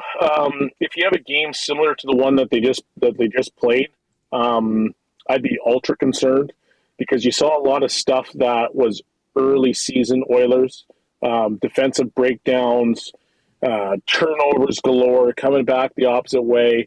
When they had that 5-game winning streak, and actually you can even take it back to right after the Olympic break, you started to see a trend where they weren't turning over as many pucks. They were better in the defensive zone. They just did things differently, which disrupted the opposing team's rhythm in the offensive zone.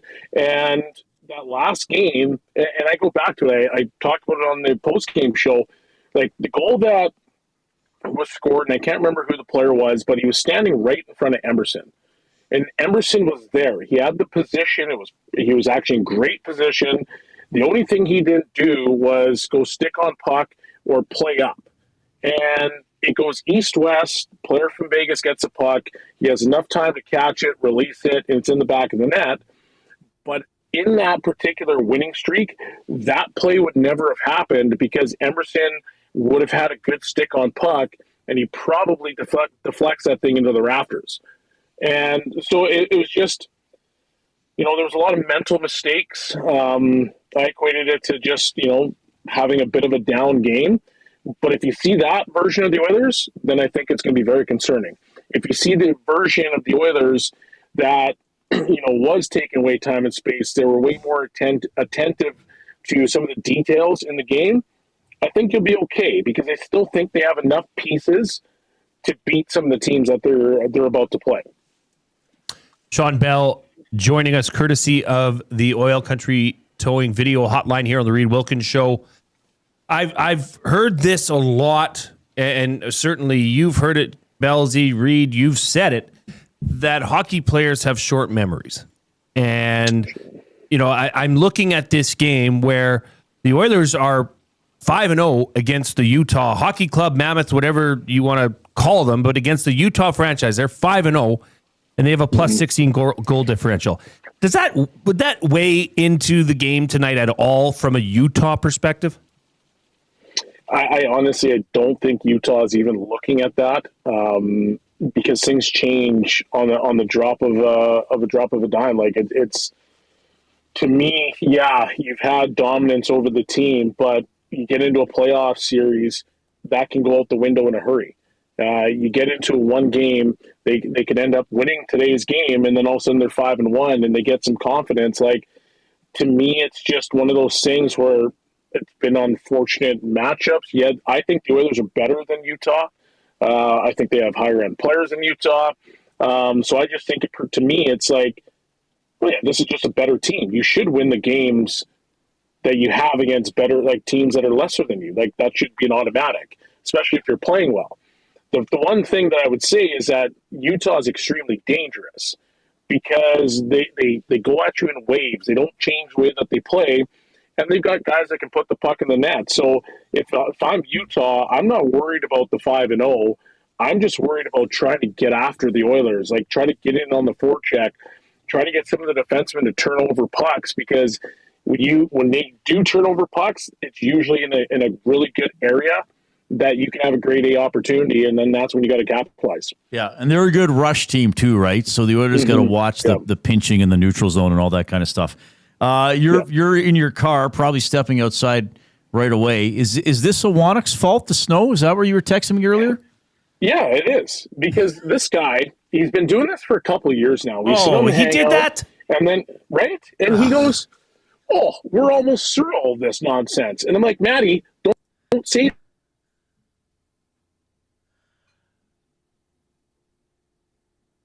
Uh-oh.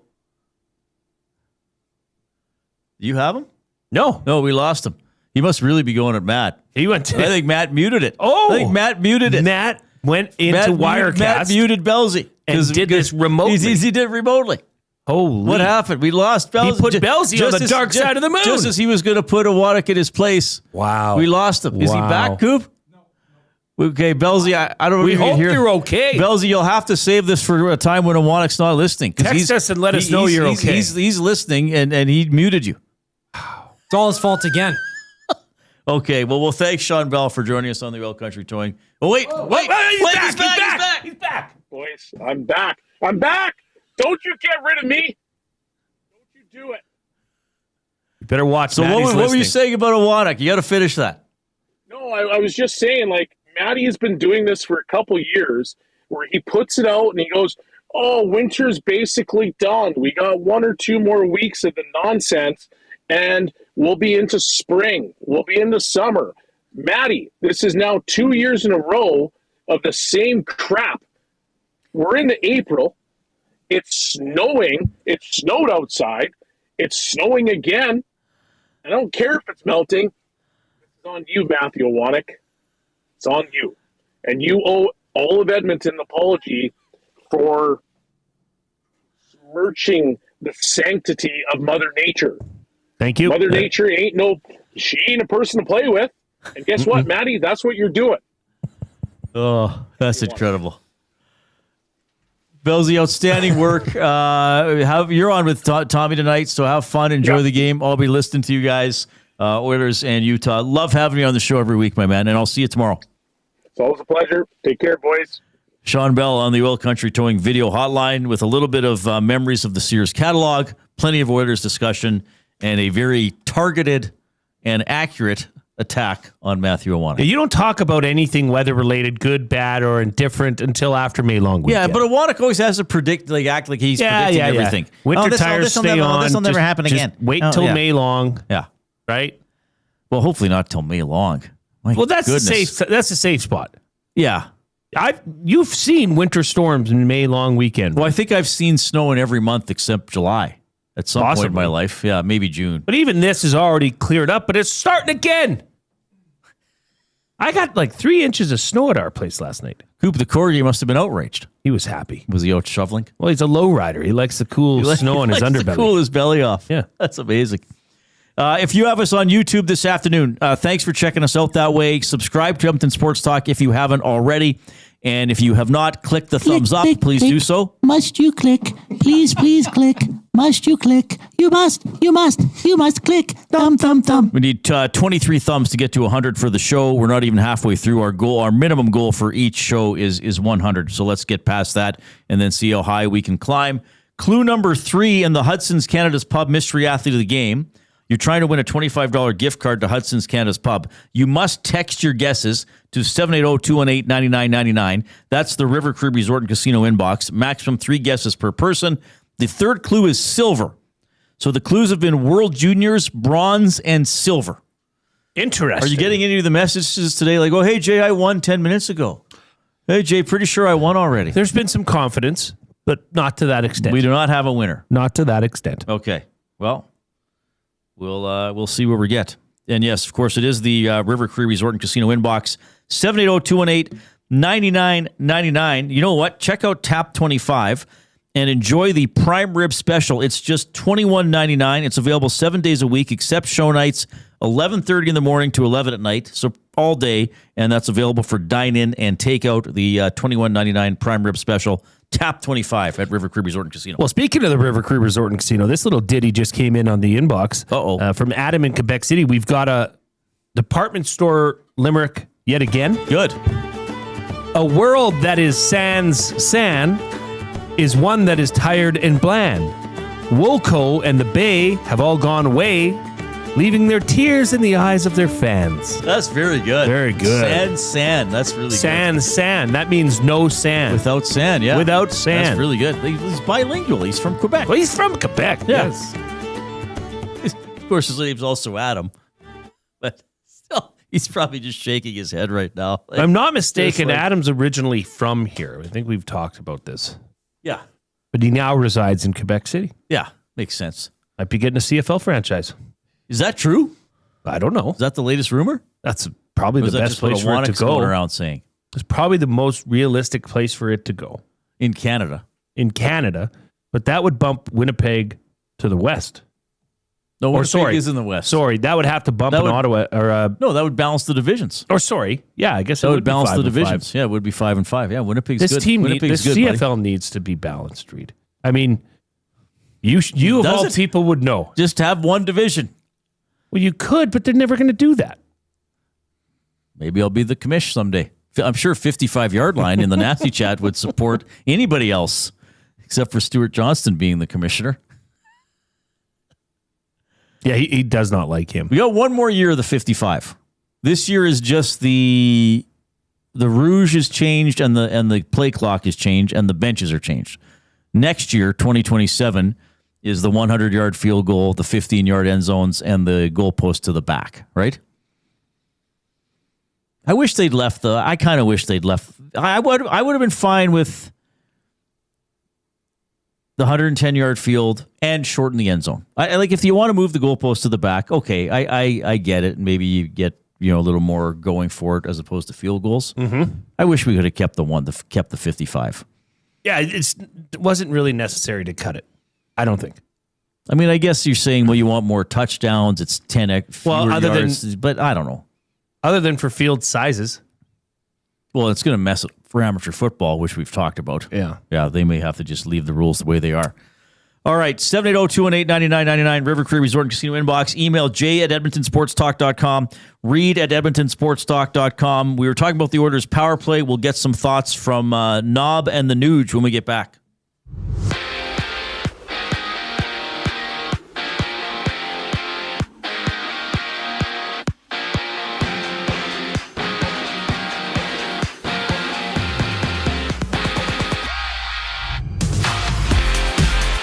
Knock is back for the Oilers. He'll play his first game since March 10th after going down with a lower body injury against the Avalanche. Tristan Jarry in between the pipes as Edmonton hits the ice in Utah. The Oilers first in the Pacific, 87 points, 5 games remaining, while Utah is in Wild Card 1, 86 points through 76 games played. Join Tom Gazzola, Ben Thompson as they hit the airwaves for the GCL Diesel Oil Stream pre-game show at 6:30 only on EST. Around the NHL, Vegas, Vancouver, they face off. Golden Knights a point back of the Oilers, third in the Pacific. Meanwhile, the Ducks, they duel the Predators for the nightcap. Anaheim with 87 points. Both Vegas and Anaheim, 5 games left. Jays injury news, Cody Ponce, he's out for at least 6 months. He's set to undergo ACL surgery next week, and Alejandro Kirk is sidelined for up to 6 weeks with a thumb injury. Just after 5, Toronto LA matchup, game 2 of their series. Kevin Gausman on the mound for the Jays. Yoshinobu Yamamoto countering for the Dodgers. Right now, handful of games live in the majors. Few teams warming up. End of the 7th. D-backs up 3-2 on the Mets. And on the court, Raptors Heat square off 5:30 with a total of 10 games around the association. This sports update is brought to you by Sather Reid Sport Medicine. Connor McDavid's got a team of specialists, and you've got a bag of frozen peas. Get the same locker room approach that's trusted by the best in the game. Call them at 780-460-9977 or visit their website at satherreidsportmed.ca to book an appointment today. The oil understood for GCL Diesel brings us back following the break. I'm Zachary Kubish, keeping you up to date. The Nielsen Show with Lieutenant Eric. TSN's Darren Dreger. The Matthew Darsham New York Islanders have been thinking about this for a while. We're making a coaching change in the offseason. Why does the offseason have to be at the end of this regular season? I know there's 3-4 games remaining. They still have a little bit of real estate left. So if this is a shot in the arm and there's a coach bump, well, then it's a decision that was timely for sure. The Nielsen Show with Lieutenant Eric. Weekday mornings 6 to 9. Only on Edmonton Sports Talk. Your clear choice for Edmonton sports. Hey Edmonton, did you know a local Play Alberta winner scored over $430,000 on Desert Fantasy? Think about the rec room you could build with that kind of cash. From major casino winners every hour to jackpots worth millions and hundreds of popular games to money that stays in the province, there has never been a better time to sign up for Play Alberta. Download the app today to get started with casino, sports, and lottery, all in one app. Must be 18 plus to play. When you gamble, use your game sense. When you cater with Royal Pizza, you're getting the same great pizzas, pastas, and salads you love, just bigger and built for a crowd. Perfect for teams, offices, or parties, Royal Pizza's catering brings real value around $10 per person. Delicious, high quality, and easy. If you like their pastas, you'll love their catering pastas even more. Visit royalpizza.ca or contact your local store for exact pricing and details. So come on home, Royal Pizza, still making it great. At Firehouse Subs, our subs are freshly toasted, stacked high, and crafted to satisfy. Each sub is piled high with premium meats, melty cheese, and toasted to perfection. Firehouse Subs brings bold flavor to every bite, all served on a freshly toasted roll. But we're not just feeding Edmonton, we're fueling it. Dig into the brisket hat trick, piled with slow-smoked brisket and melty cheese. Or go to the Firehouse Subs fan favorite, the Hook and Ladder. Made to order with smoked turkey, honey ham, and Monterey Jack cheese on a perfectly toasted roll. With 15 Firehouse Sub locations across Edmonton and the greater area, it's easy to grab a hot and hearty sub close to home. Firehouse Subs. Hot, hearty, made to satisfy. When gambling, set a budget before you play. Stay informed and visit GameSenseAB.ca to learn how. Remember, if you gamble, use your game sense. Since 1952, William Huff has been the heartbeat of Edmonton's advertising world. From humble beginnings to a citywide powerhouse, we've been the go-to for signage from print to design and installation. Partnering with Edmonton's top sports franchises and major events, we've helped shape the city's global reputation. Our secret? Unmatched customer service, decades of experience, and a passion for excellence we call the William Huff Advantage. Visit us online at williamhuff.com.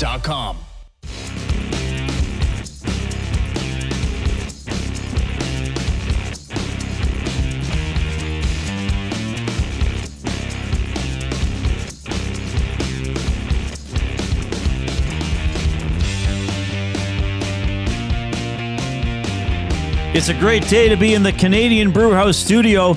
Afternoons just got a serious upgrade at the Canadian Brewhouse. Happy hour runs Monday to Saturday, 2 to 6 p.m. with deals starting at $3.99. Make the smart move and head to the Canadian Brewhouse. Oh, we are laughing a lot today. Okay, Tango. Two things. Okay. I'll just do this as a courtesy. Incorrect guess. And in response to your more recent text, which is, what time are you home? A, I think you meant to send that to somebody else. I think so. And B, I'll be home around 6:45, 6:50. Right. To answer, time for the game. If you were sincerely wondering about me. Reid, what time will you be home? Just in case he's asking about you. I don't know. I'll probably go to my parents for supper. Okay. So TBD, bro. Yeah. I should be there by 6:25. Okay, so 6:50 for me, TBD, brah, for Reid. Yeah. I may watch... I'll probably watch the first period with Mom and Dad. Sure, why not? Maybe just the first, though. Then retire to my estate. I really like what Scott Thompson said in the Nasty Chat. He says, I really liked Belzy's take on PP1. If it isn't happening from the side, in brackets missing dry, and Connor's skate-a-thon isn't effective, then yes, rain hell from above via bush bombs. Yeah, and that's the oil understood part of it anyway for GCL Diesel. providers of the best diesel engine components around. From turbochargers to injectors, fuel pumps to sensors, they are the critical engine component experts. Proud to serve Edmonton and Northern Alberta for over 50 years and now a partner of Edmonton Sports Talk and the Reid Wilkins Show. GCL Diesel. Diesel! Understood. So the power play has scored twice since Draisaitl went out. What did you have? Yes, they've scored twice. Out of how many? 21 opportunities. Now, I just remembered, did you count the 3 opportunities they had in the game after he got hurt? Because remember against Nashville, I went the next day. Right, so I didn't count those. So I think you're right. They had 2 or 3 opportunities in the game in which he got hurt. Because he scored on the first power play, right, and then got injured. Yes, I did not include they had those. At least 2, maybe 3 in that game. I guess we can check here. Where's my game log? I got the game notes open here. I just thought of that. I was like, wait a minute, there was a power play or 2.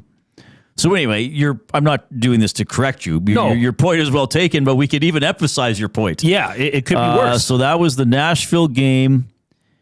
They won. They were 1 for 4 on the power play. So I think his was power play. So they went 0 for 3 after he left. So that makes them 2 for what? 24. 2 for their last 24, which is terrible by any metric. Even if you have already the worst power play in the league, you're slumping. And they had the best. Crazy thing here. Which means they're actually at 8.333%. And here's the interesting thing. This is how good the power play was. It's 2 for its last 24.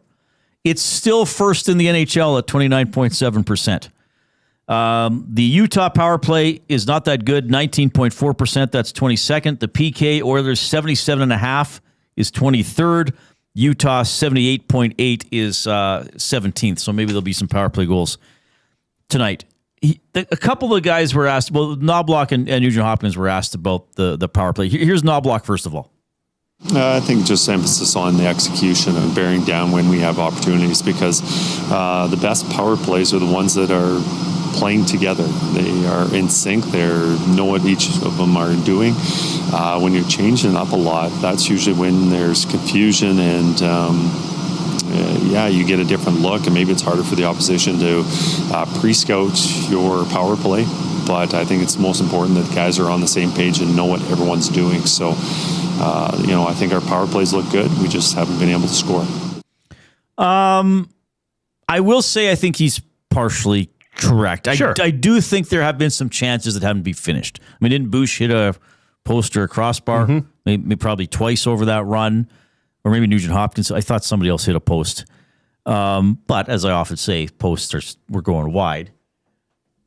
I think some of the power plays have been okay. I don't think it's as consistently dangerous without those 2 guys. And there have been, in my mind, some power plays that were virtually wasted, where they're not getting the puck in, or they're not setting up, or if they do set up, there's not really a dangerous chance. The puck's not getting to the net. And there are times where I have found myself thinking, oh, Leon gets that. Oh, Leon makes that pass. Oh, Leon would have got a shot. And then Hyman, who's only been out the one game, you miss the skill. Plus with him, the puck retrieval. Yes. Just the doggedness on the puck. So I would say this. I think I'm being fair, but people can tell me if I'm not. It's maybe deserves another goal or 2 if you just go by, I know that's going to be an awkward word. If you go by deserves, maybe it should be 3 or 4 for 24, but that's still a pretty bad percentage, and there have been wasted opportunities on the power play. It's still bad no matter what way you look at it. And what have we always said, though, is if you're in a bit of a pickle and your game's not going the way you want, and in this instance, the power play, simplify. Right. Get back to basic. Pucks on net. Puck retrieval. Rebounds. The dirty, ugly goals. Right. Work on that. Because and nor should anybody expect that it would operate at the same clip with Zach Hyman and Leon Draisaitl. I think it would be completely unfair to expect that, and I don't think anybody is expecting that. Sure. But I don't think they expected it to be this bad and this lost. Well, to be fair, too, the goal Savoy scored, he wasn't even shooting. But he got the puck to the blue paint, and because he took the ice along the icing line, and I believe he was trying to pass to Hyman, and didn't that go in off the defender's skate? Yeah, but they do. That happens. Right. When the puck's in a dangerous area. Right.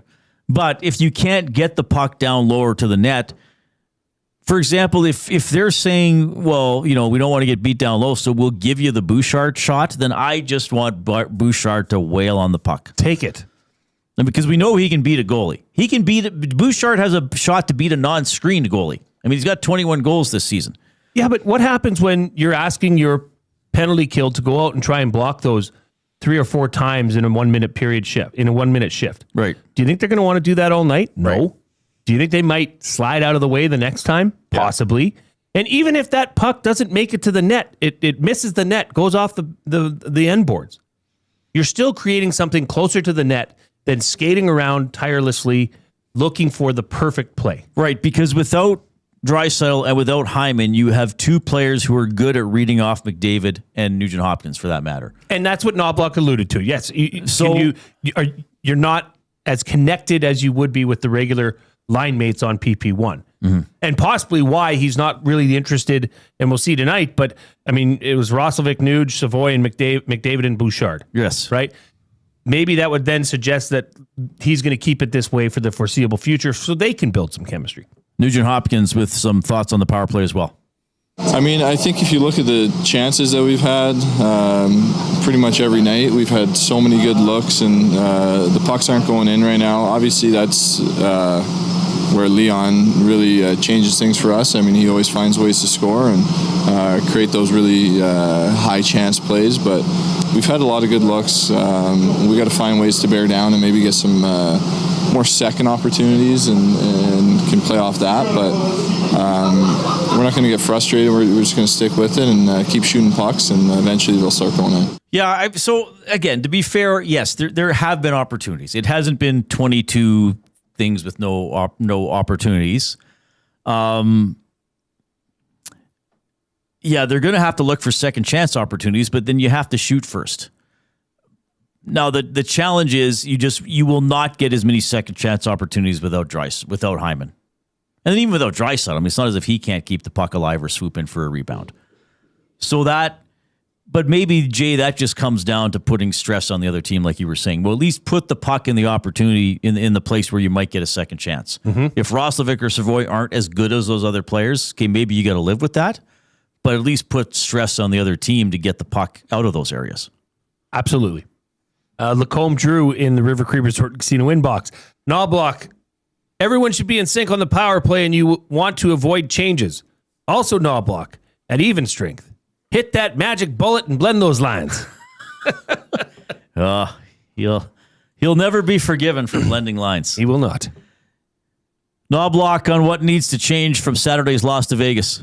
The other night against Vegas wasn't our best game, but there was a lot of positives. It was a tight checking game, but where we fell apart was just giving up chances off the rush, and that starts with our forecheck, putting pucks in the right spots, forwards doing what they're supposed to be doing, defensemen obviously have their responsibilities, and I thought we kind of got away from that, and that's part of our game that we have to take a lot of pride in, and being able to defend that. I thought he made an interesting comment after Saturday's game.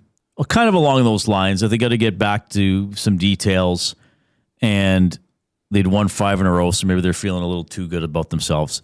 But he said we have to make sure that defensively our first and second steps are strong, where you recognize we don't have the puck or something here is happening where we're not going to have the puck. We have to get back quick, like just that intensity, that focused alertness, some would say. Mm-hmm. Okay, now we're playing D, which we'd seen for most of the 5-game winning streak. It started to fade a little bit against Chicago and then wasn't as good against Vegas. So these are fixable things if the Oilers can fix them, but they're going to have to make sure they're good tonight, because this is not a weak team. I mean, Utah can score. They're 12th in the league in goals for. Gunther has 38 goals. Keller has 25. Schmaltz has 28. Peterka has 23. Krause has 21. Cooley has 22. I mean, there are players here that can hurt you if you're not taking care of the puck. So I want to see the Oilers have that commitment to checking. Have that commitment to, okay, we have defensive. I mean, it's easy to have energy when you have offense because you're excited. You might score. I want them to see it, have it without the puck. And as he said, okay, we've lost the puck, we've turned it over. Is everybody bursting to get back into the right position? I think that's very well said. And yeah, when you're missing two of your, team leaders in scoring, you have to find other ways to turn the game in your favor. Right. And the defensive side of things, Reid, like you just said, a lot of that is just effort and reading the play and just taking the jump early and not putting yourself in a bad position. We'll have more on tonight's game in the next segment of the show. Of course, Edmonton Sports Talk is presented by Play Alberta. It's time to turn up the fun with the Play Alberta app, your digital destination for casino, live dealers, lottery, instants, and, of course, sports betting. We also have playalberta.ca. What are we looking for Jay's Play of the Day? We are looking for Oilers and Mammoth to go over 6.5 goals and a Matthias Ekholm point. And Reid, you've said in the 5 games against Utah, specifically against Utah, not Arizona, he has an assist per game. Plus, he has 3 goals. 3 goals. So do you have a point or an assist? Do you have a point? Sorry. Well, point. Mex with a limerick. Yeah. So if you're new to the show, we like to get limericks from the audience, and we try to give a theme. So the theme today was defunct stores. Buying the new gaming console for your lair? Go to Future Shop. Everything is there. Wait, I'm going to try this again. Buying the new gaming console for your lair? Go to Future Shop. Everything is there. A store so renowned, stop fiddling around, browsing the Sears catalog to get hardware. Sorry. Browsing the Sears catalog to get hardware. Oh, jeez. Another limerick from Les Sweet. Well done, Bex. This really tapped into the writing capabilities of our listeners. Okay. I must admit. Les Sweet says, Sears bargain basement hunting a deal, then hitting Zeller's restaurant for a meal. 3 floors tall, anchors of the mall, $2.99 cassette tape of Rita McNeil. Oh, that's amazing. Yeah, because Sears had the bargain basement. Sure. I think in Kingsway, I don't know if the whole basement was bargain, because I believe they had the snow blowers and some of the appliances down there. But yeah, didn't Sears have the bargain basement? I don't recall a bargain basement. However, I do know that underneath the Southgate, well, that would have been a bay. It wouldn't. No, underneath the Southgate Sears, there was a bottom floor, a basement floor. Yes. So sure, maybe at one point that's where they. Yeah, I think that there was. They just tossed everything over. They just rolled it down the escalator. Go find your deals. Oh my goodness. 780-218-9999 River Cree Resort and Casino inbox. If you are taking us in on YouTube today, we are so tantalizingly close to 100 thumbs. We are 10 away. So if you have not yet hit the thumbs up button, please do so. Let's try to get there as quickly as possible. Sports update, Zachary Kubish.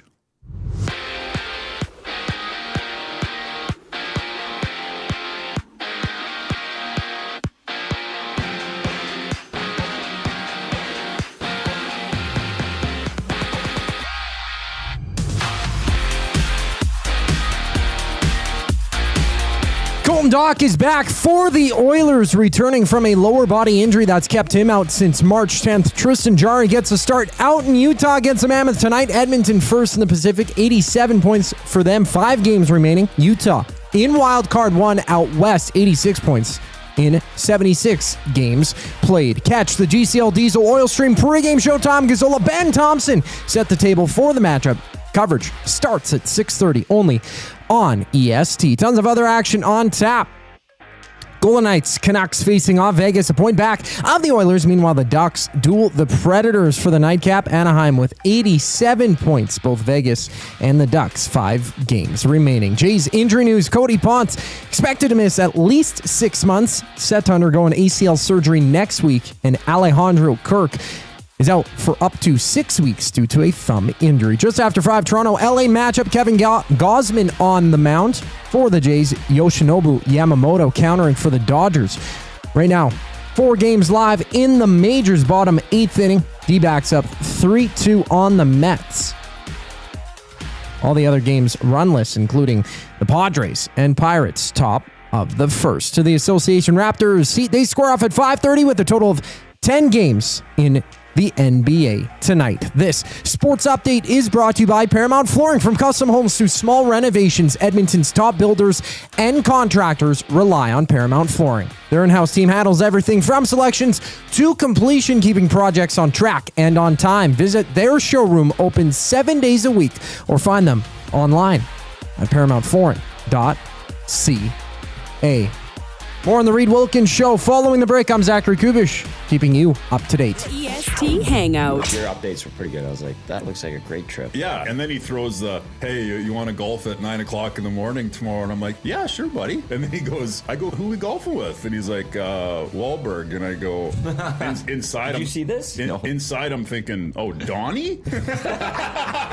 The EST Hangout, presented by Sentinel Storage. Weekday mornings 9 to 11, only on Edmonton Sports Talk, your clear choice for Edmonton sports. Hey, Dad. I'm coming home from university. Before they come back from school, get extra space with Sentinel Storage. Affordable and convenient storage solutions. Try 4 weeks free. Plus, students save 10% on rental. Visit sentinelstorage.ca for details.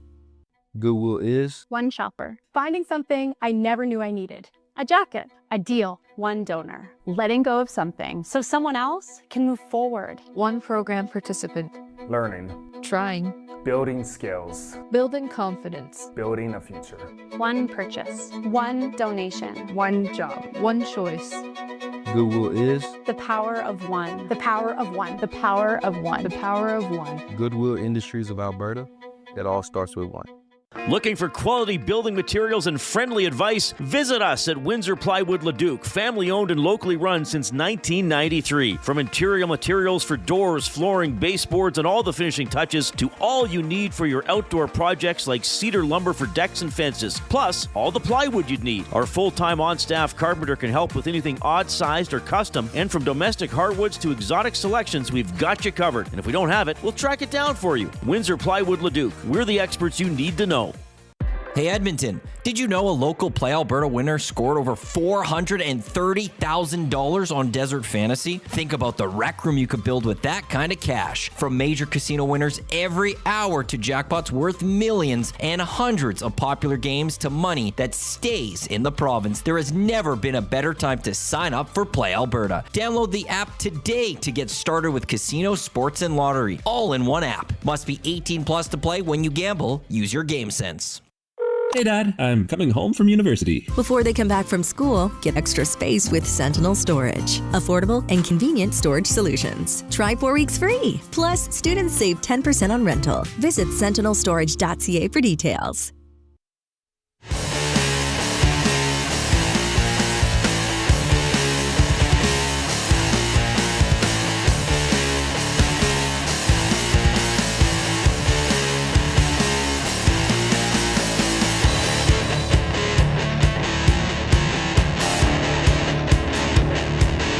Oilers Mammoth tonight at 7:30.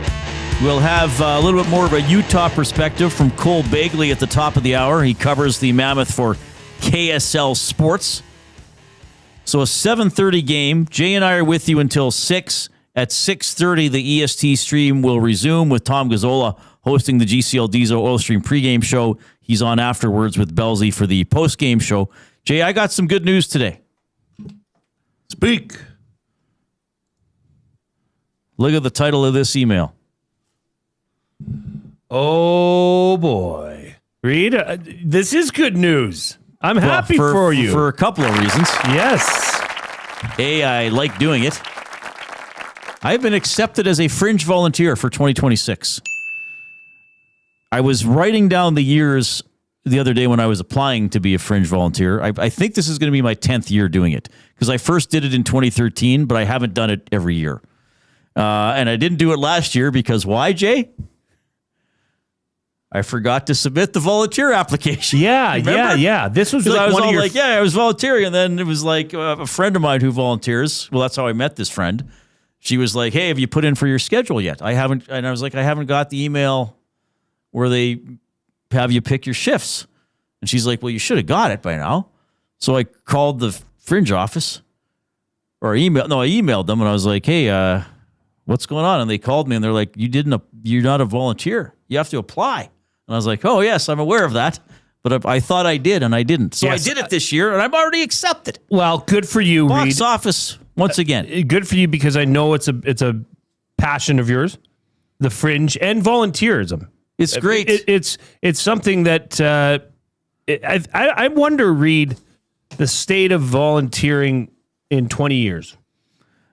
You know what I mean? Like, do you think that's something that's going to fall by the wayside? Do you think that... I mean, but people like you doing it and people like me volunteering and coaching and my wife coaches, that then instills that, I think, in my children. But do people still, or will the next generation of kids that are coming up right now understand the value and the necessity of I don't volunteering? know. I think maybe that's a good question. Now, I think at the Fringe, there are fewer volunteers needed. Well, at least in box office because of online ticketing. Sure. But there still are box offices. There still are people who want to print their tickets. Mm-hmm. There are still people who are like, oh, I want to get tickets to this show in 15 minutes. I'm not going to try to log in on the little screen on my phone and get the tickets. I'm going to walk up to the booth and see if I can buy tickets in person. So there's still a need for it. So are you suggesting, Jay, that the current generation of children are too selfish to volunteer one day?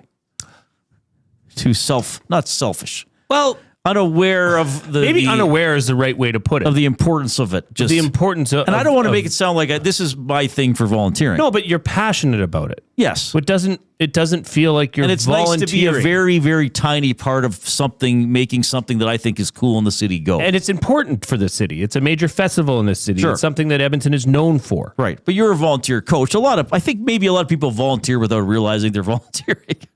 That's true. You might say, I'm coaching my kid's team. Well, you're actually a volunteer. I assume nobody's getting Tortorella money to coach the U11 White Mud, what are they called? Warriors?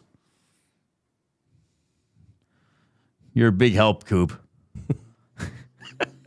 No, I mean, it's an honest concern. I mean, will that eat into too much FaceTime, missing of FaceTime?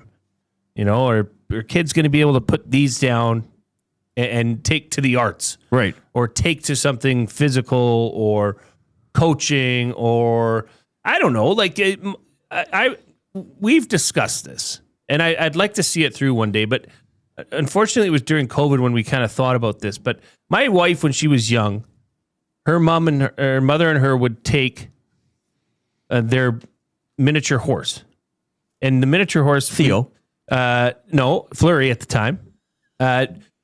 They'd dress Flurry in a clown outfit, which they'd custom made for. Oh, nice. And they would take Flurry to seniors' homes. Oh, that's amazing. And the people there would lose their minds. Right. But, like even volunteering at places like that, people love to see, especially, teenage people, like, what's life like? What are you doing? They just want to talk. Yeah, true. And they just want to have an ear and tell you some stories about when they were a teenager. Right. That's kind of like, I don't know if that's going to keep going. I certainly hope it does. Yeah, I don't know. I guess there's a variety of reasons why people could do it. I would think in terms of what I've seen at the Fringe, it's all ages who are volunteering. Good. I guess there's maybe not a stereotype exactly, but a thought, well, if you're retired, you have more time to volunteer, but you want to have purpose, you want to give back. You don't need to be paid for everything, perhaps. Mm-hmm. But I wouldn't say that that's the case at the Fringe. That it's the Fringe. It's all like 60-plus-year-old people, though there are several seniors who do it. And I think maybe sometimes with younger people, and I don't mean I'll use the word ignorance, but I don't mean that in a bad way. It's just like you're 20. Hey, I'm going to the Fringe. Oh, I bought a program from this guy. Oh, this person gave me directions, and then maybe you go for a few years, or you get older and you realize like, oh, those are all volunteers. Mm-hmm. And they helped me, and I've enjoyed this festival for so long, and now maybe I can go do that as well. I don't know, or whatever you want to do. Well, it's your way of giving back to something that you support. Yeah, and for me, it's a very small thing. And somebody's saying, well, you get perks. Well, you get a free show ticket per shift. So if you volunteer 4 shifts, it's 4 shows. You're not breaking it's nice to get you get a voucher you cash in. We are, of course, Presenting this hour, courtesy of Lamley's, built for the job, made with quality craftsmanship, and designed for job protection with cowboy-worthy durability. Lamley's workwear combines safety with all-day comfort, featuring brands like Ariat Work and Wrangler rigs, designed to withstand tough conditions and deliver performance across every job site. Visit lamleys.com to see how Lamley's can make your workday better. LAMMLES. This caps it off to play the jingle. Woo. Really, really, really good. It's hot. So the Oilers have 87 points. We'll have to do this a little bit later on, but just as a teaser, because these other teams play tonight. The Oilers have 87. Oh, we got to get the Blue Jays going on or should we not watch them today? No, let's keep it going. Let's keep it going. It's not because of us they Let's lost. see how bad we can make it in the first 2 innings. We injured Cody Ponce. Then we took down Scherzer. What's next? Sorry. The Oilers have 87 points. The Ducks have 87 points. The Golden Knights have 86 points. They have all played 77 games. They all play tonight. The Oilers do have the tiebreaker over both those teams. Should it come to that? Right now, it is necessary to be applied to the Anaheim Ducks. We'll talk about some other games today and some other interesting games on the schedule. Yesterday, we talked about that Buffalo-Tampa Bay game being one of note. Buffalo goes out and beats them. Beats the brakes off of them. So Buffalo Sabres. Now, Tampa Bay still is first in that division because of games played, but they both have 102 points. Well, and that's a huge Eastern Conference game. We should see if that's... No, we wouldn't be able to get a Senators game, hey? No, because it'd be TSNs. It'd be blacked out. But that's a huge game. To see how the Lightning respond after getting stomped by Buffalo yesterday, and Senators are in a dogfight for that wild card position. They have it right now. They do. Right, but that could quickly change. Yeah, we'll look at some of the games coming up tonight a little bit later on. We'll go to Salt Lake City. Cole Bagley from KSL Sports will give us a bit of a Mammoth perspective. And absolutely, we're giving clue number 4 in the Hudson's Canada's Pub Mystery Athlete of the Game. You must text your guesses to 780-218-9999. That's the River Cree Resort and Casino inbox. And maximum 3 guesses per person. The first correct answer wins the $25 gift card. Want to recap them first? World Juniors, bronze, silver, and the new clue is captain. World Juniors, bronze, silver, captain. 780-218-9999. That is the River Cree Resort and Casino inbox. Tap 25 Happy Hour has $5.25 drinks. You got all beers, including bottle and draft, import and domestic, select premium well highballs, and select premium wine served at Tap 25, Center Bar, Onyx, and on the casino floor. This is available Sunday to Thursday, 9 a.m. until 7 p.m. All right, back after the 5 o'clock break.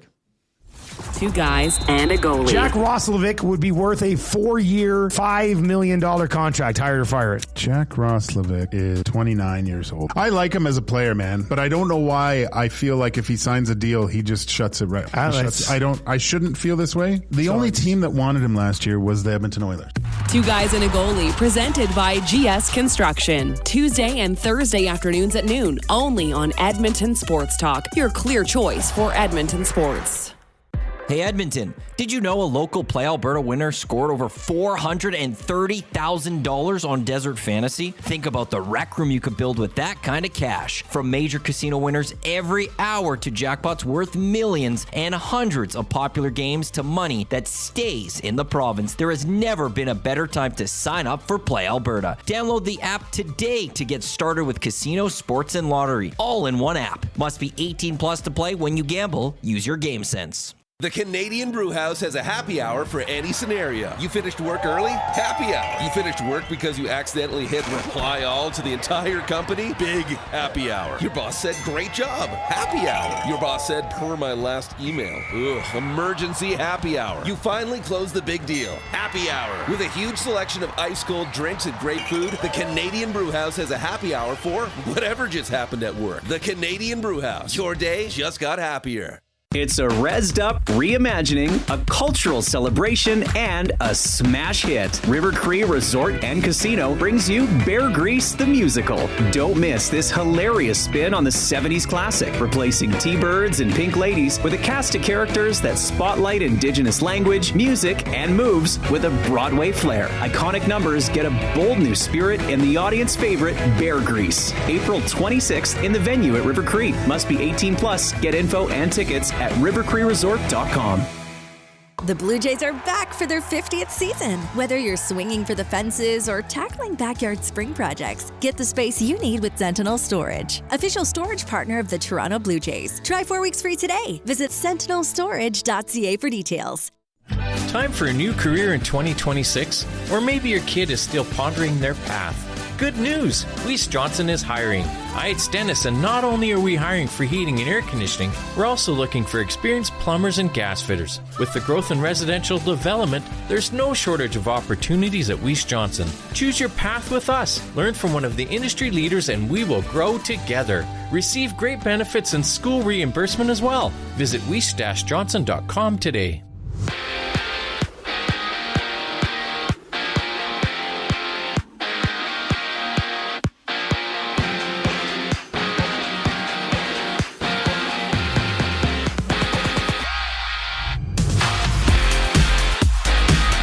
Doc returns from a lower body injury. Tristan Jarry gets a nod for the Oilers as they challenge the Mammoth out in Utah. Edmonton first in the Pacific, 87 points with 5 games remaining. Utah in wild card 1, 86 points through 76 games played. Catch Tom Gazzola, Ben Thompson for the GCL Diesel Oil Stream pregame show. They set up the matchup coverage starting at 6:30, only on EST. 5 games get going momentarily in the NHL. Panthers and Canadians face off. The Sens and Lightning hit the ice, while the Hurricanes and Bruins tussle. Jays injury news. Cody Ponce, he's expected to miss at least 6 months. Set to undergo ACL surgery next week. Meanwhile, Alejandro Kirk is out for 6 weeks due to a thumb issue. And warming up, Toronto-LA matchup in just a moment. Kevin Gausman to the mound for the Jays. Yoshinobu Yamamoto countering for the Dodgers. 6 games live right now. D-backs and Mets locked at 3 side. Bottom 9th inning to the association. It's the Raptors and Heat squaring off at 5:30. 9 other games on the docket. Bulls and Wizards throw down in just a sec. I'm Zachary Kubish. That was your sports update. Hour 3 of the Reid Wilkins Show starts right now.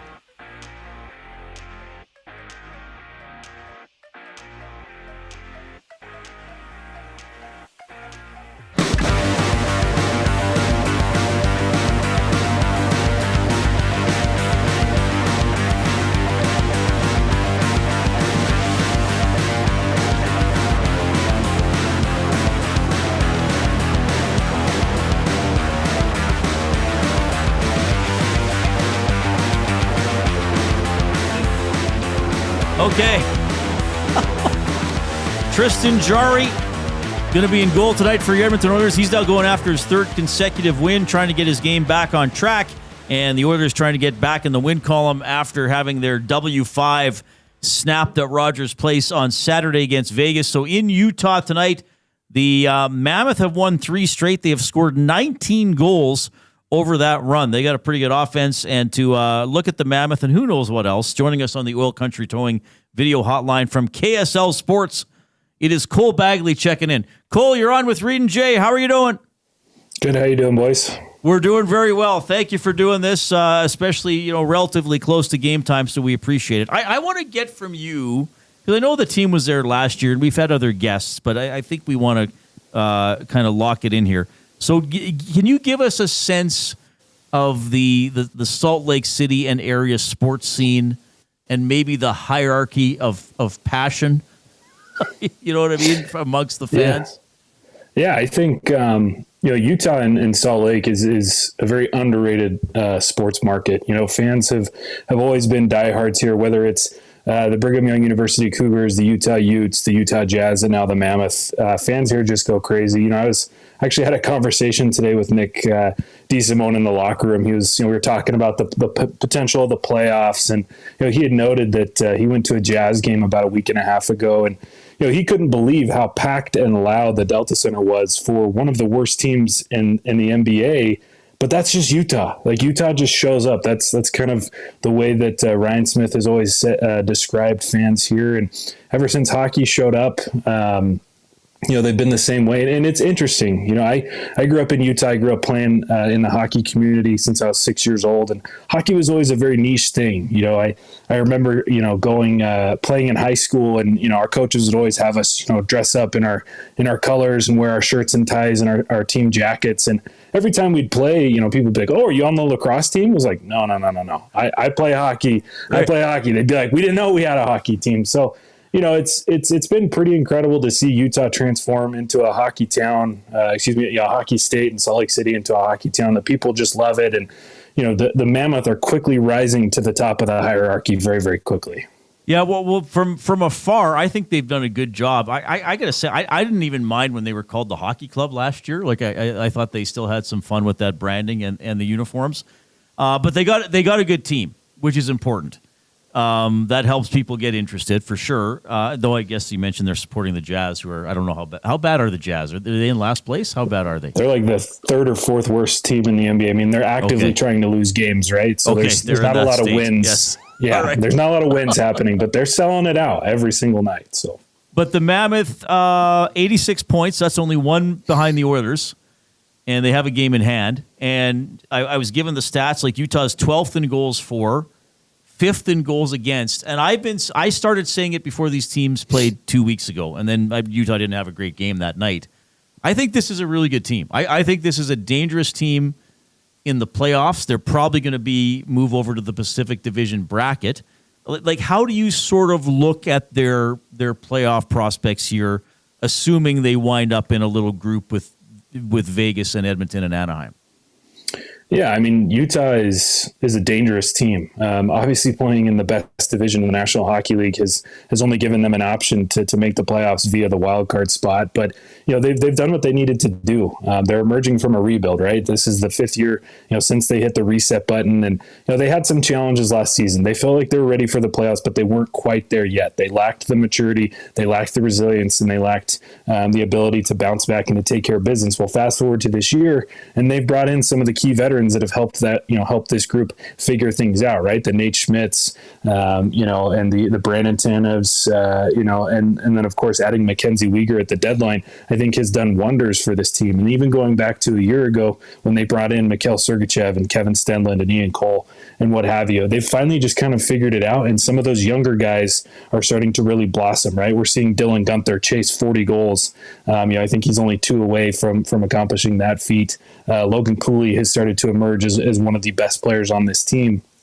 And so for Utah, hanging on to wild card 1 is very, very important because, obviously the Pacific Division is definitely inferior to the Central. But, if they were to end up having to play the Oilers in the first round, to me, that's actually worst case scenario. I would prefer to see Utah play against Colorado if I had to pick between the two. Really? But yeah, I just think they match up better against the Avalanche. And I know that the Avalanche are a juggernaut. Their goal differentials like plus 90 or something crazy like that. But Utah has played them very, very well. Whereas against Edmonton, the goal differential between Utah and Edmonton is plus 16 in favor of the Oilers. They just have not figured out how to contain Connor McDavid and the rest of that offense. Now we'll see how things go tonight, but they're winless against Edmonton in 5 matchups through their existence. So, but all things aside, Utah is a dangerous team. They're probably one of the most dangerous teams that any of the superior squads could face in the first round, and a team that, even if they don't beat you, they're certainly going to wear you down.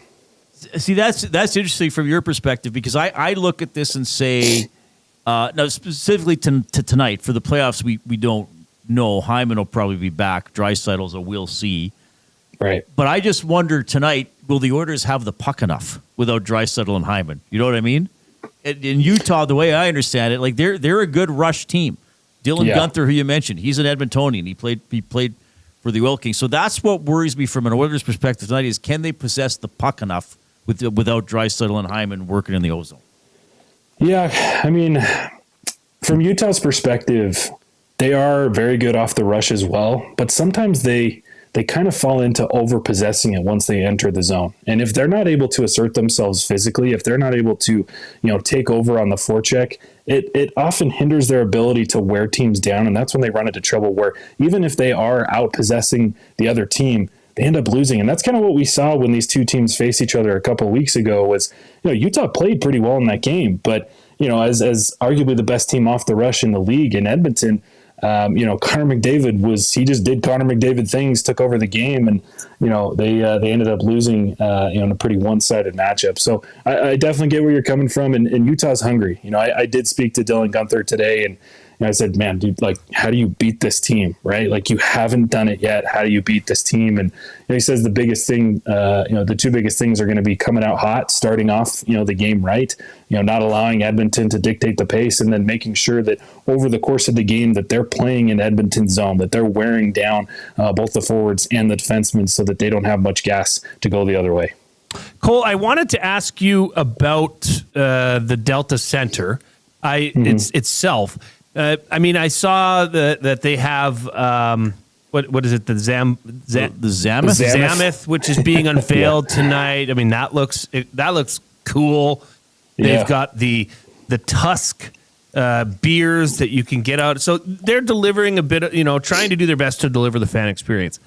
But that arena, and talk me through it from your perspective, has been under construction or renovation since last year. What is the current status of that? How is that affecting the in-game experience, specifically for hockey, for the Mammoth?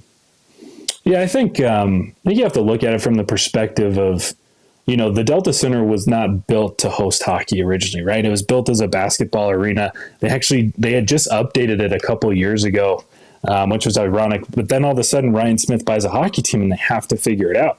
But time is not on their side, because it wasn't like Seattle or Vegas where they had 5 or 6 years of expansion to really figure out, and make these changes. The team was all of a sudden here overnight, and they had to work with what they had. So, I would say that as far as what they've had to work with, it's a very it's a great experience. It's definitely turned into a hockey barn. The current state is, over this last summer, they did renovate the entire lower bowl. So there's no longer any partially obstructed view seats in the lower bowl. Every seat in the lower bowl is premier. You can see every inch of the ice. Now, over the next 2 summers, and it's all dependent on how far the Mammoth go in the playoffs, they'll be renovating the upper bowl to make sure that there's no obstructed view seats there.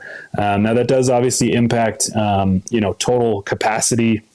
And then as well, like, they're not able to count those obstructed view seats towards, full capacity night. So the numbers are a little bit misleading. Utah still is technically the lowest attended arena in the National Hockey League. But if you count, those obstructed view seats, it's darn near capacity every single night. It's probably 90+% every single night. If you go to a game on a random Tuesday in January, the barn is packed and it's jumping. So it's been a pretty incredible transformation. They've done it in a way that hasn't really impacted fans. They're putting on a premier show, and I'd say the thing that it lacks the most is just history and identity. And they've existed for 2 years, right? There's no history outside of what we've seen for the last 18 months. There's not a whole lot of tradition. There's not, they can't fall back on 100 years, right? The Blackhawks and the Red Wings have playing in their centennial seasons, while Utah's existed for not even 2 full years yet. So it'll come with time, as they continue to introduce things like the Mammoth and, the beer tusk and all those types of things. The branding has been very, very good. The fans have responded well to it, and it's a work in progress. But the fact that they've done what they have so quickly, I think is a testament to what Ryan Smith intends on doing here and building and growing the game. He's on the Oil Country Towing Video Hotline. Cole Bagley with KSL Sports out of Salt Lake City. Oilers and Mammoth tonight. I got to get a couple more for you. Jay mentioned the beer tusk glass or whatever. Okay, what is the relationship to alcohol and the state of Utah? Because I was like, did they even serve beer at the games? Ignorant Canadian, of course, you're probably thinking. So what's it like there? No, it's a good question. It's funny. They're releasing that beer tusk tonight. That'll be the first night that it's available. And it's funny because the number of people who were mentioning me on X or DMing me saying, well, they put just soda in it. Like, can I buy it without the beer? Or, the people that want one, they want the tusk, but they're offering other fans the free beer because they don't drink. So, they're saying, hey, if you'll drink the beer, I'll buy the tusk. You can have the beer, and I get to keep the tusk. So, but funny enough, beer sales are actually through the roof at Mammoth games. I think it's their second best seller. And, Jazz games are not quite that way. It's a little bit of a different crowd. But yeah, I mean, as soon as hockey showed up, those fans, started showing up to the games and drinking, and they have a celly cam, and there has been some interesting, beer chugs on that, camera. Some guy, took his shoe and drank his shoe. And then there was a woman who had a prosthetic leg. She poured a beer into a prosthetic leg and drank it. So, there are people who drink here, and, a lot of them come to the hockey games. Okay, and then you mentioned, so you grew up in Salt Lake City? Yes, sir. And you played hockey as a kid. You appear to be much younger than Jay and I. So who was your favorite hockey team and or player when you were a young guy? Yeah, so I was introduced to hockey during the 2002 Winter Olympics. My dad took me to one of the preliminary round games. It was the United States and Russia. I was 6 years old, and I stood up after the first period. I looked at my dad and I said, I need to play this. Like this is amazing. I want to play hockey. And so, he did what anybody of a sound mind would do. He called his best friend who's from Canada and said, hey, how do I get my son into the game of hockey? And, we just went from there. And about that time, I started playing. I got a couple years under my belt. We didn't really have a team. But then one of my teammates showed up to a game one day, and he was wearing a sweater that had 87 on the back. And I said, who's that? And he said, this is the next Wayne Gretzky. This is the next face of the league. And so my dad and I started watching him, and we just fell in love with Sidney Crosby and the Pittsburgh Penguins. And so that became our team. Crosby has been, my hero ever since I was a kid. I have countless Crosby sweaters, hanging up in my closet. My kids, I've got a couple boys now, and, they know who Crosby is. They've got T-shirts and sweaters, and, the memories that I can recall watching games as a kid with my dad. We live in Utah, so we didn't get every game, but luckily Crosby was on NBC just about every weekend, during the winter and what have you. So yeah, Crosby was my guy, and the Penguins were my team growing up. Cool. This was an excellent segment. I hope we can have you on again. It should be a fun game tonight between the Oilers and the Mammoth. A pretty important game. These teams still trying to get that X beside their names to clinch a playoff spot. We really appreciate it. Enjoy the game tonight, and if you want to send us some beer, I'm sure you can get it across the border. Hey, if Utah faces Edmonton, we'll have to grab a drink when I'm up there. All right. Oh, there you go. Good plan. Thank you, Cole. Thanks, boys. We'll see you.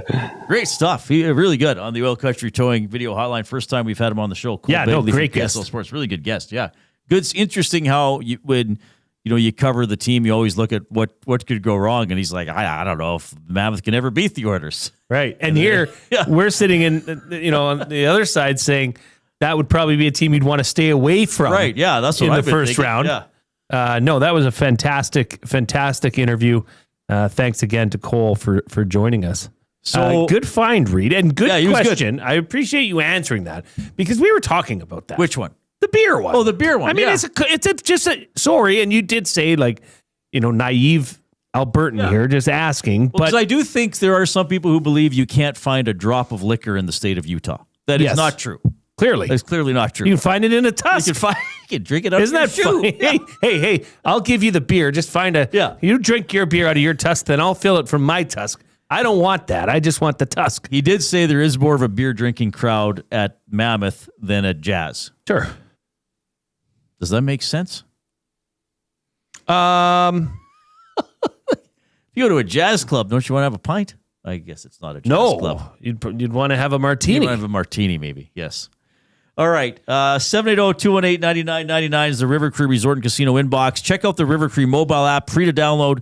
Get exclusive offers and promotions. Get show tickets. Make reservations for hotel rooms and restaurants. Safe, secure, and easy to use.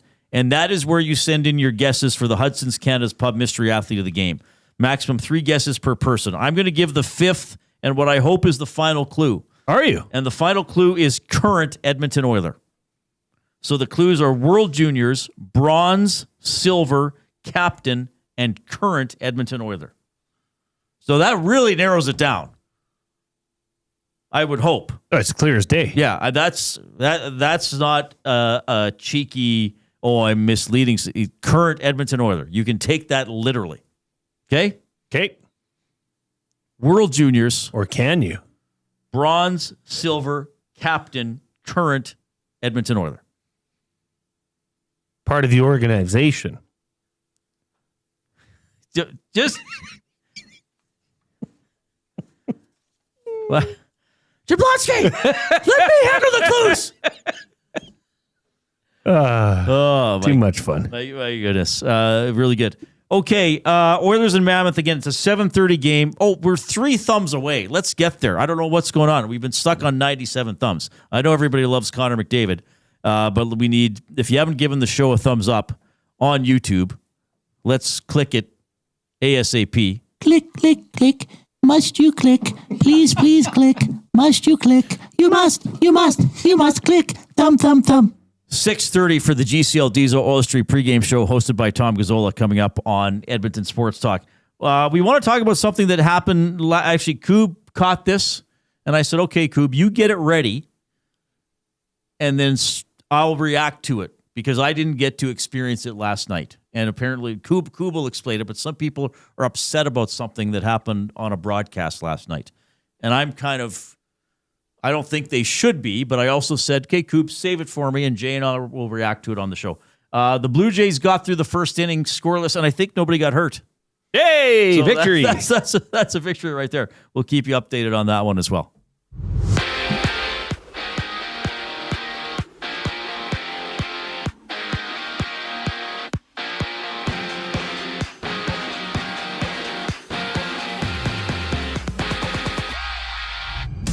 Tristan Jarry gets the call for the Oilers in between the pipes against the Mammoth. Colton Dock playing his first game since March 10th. He returns from a lower body injury.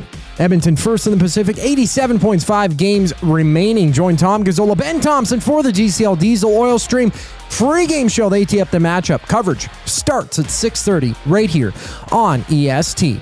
Live now in the NHL, 5 games about midway through the opening frame. Flyers up 2-0 on the Devils. Trevor Zegras is 25th on the power play, while the Bruins up 1-0. Hampus Lindholm, his 5th of the season against the Hurricanes, and the Panthers have a 1-0 lead on the Habs. Jays injury news. Cody Ponce expected to miss at least 6 months. Set to undergo ACL surgery next week, and Alejandro Kirk is out for 6 weeks due to a thumb injury. Live now, Game 2. Jays, Dodgers, top of the second, runless. Kevin Gausman on the mound. Teoscar Hernandez at bat for LA. To the Association, Raptors and Heat, they square off at 5:30. 9 other games on tap. They're around the Association, 2 of which are live. Timberwolves up 21-11 on the Pacers with 5:20 left to go in the first. This sports update is brought to you by Windsor Plywood Leduc. Locally owned and operated, serving Leduc and surrounding areas since 93. They have doors, flooring, baseboards, and of course, they have plywood. Go see the knowledgeable staff today at Windsor Plywood Leduc. More on the Reid Wilkins Show following the commercial break. I'm Zachary Kubish, keeping you up to date. The Oil Stream. I think the Kings would be a tougher test. I think Seattle would be a tougher test. Just for the Oilers? For anyone. For anyone. For anyone. Okay. Vegas does not look good. Something's off. I love how you described that earlier in the show. Again, can they be like the Oilers and just turn it on in the playoffs like we've seen in the past? I think they would hope so. Yeah. They have championship pedigree, having won it. The Oil Stream, presented by Boston Pizza. Monday, Wednesday, and Friday afternoons at noon. Only on Edmonton Sports Talk. Your clear choice for Edmonton sports. Goodwill is one shopper, finding something I never knew I needed. A jacket, a deal, one donor. Letting go of something so someone else can move forward. One program participant. learning, Trying. building skills, Building confidence. building a future. One purchase, one donation, One job. One choice. Goodwill is the power of one, the power of one, the power of one, The power of one. Goodwill Industries of Alberta. It all starts with one.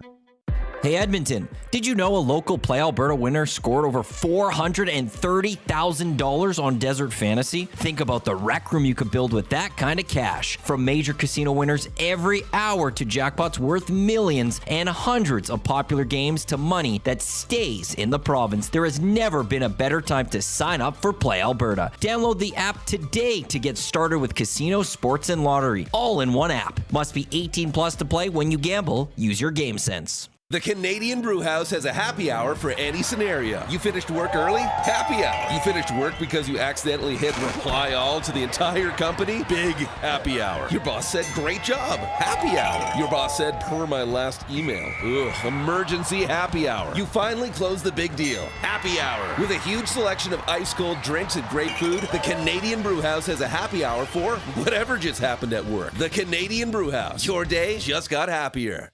Looking for quality building materials and friendly advice? Visit us at Windsor Plywood Leduc, family owned and locally run since 1993. From interior materials for doors, flooring, baseboards, and all the finishing touches to all you need for your outdoor projects like cedar lumber for decks and fences, plus all the plywood you'd need. Our full-time on-staff carpenter can help with anything odd-sized or custom, and from domestic hardwoods to exotic selections, we've got you covered. And if we don't have it, we'll track it down for you. Windsor Plywood Leduc. We're the experts you need to know.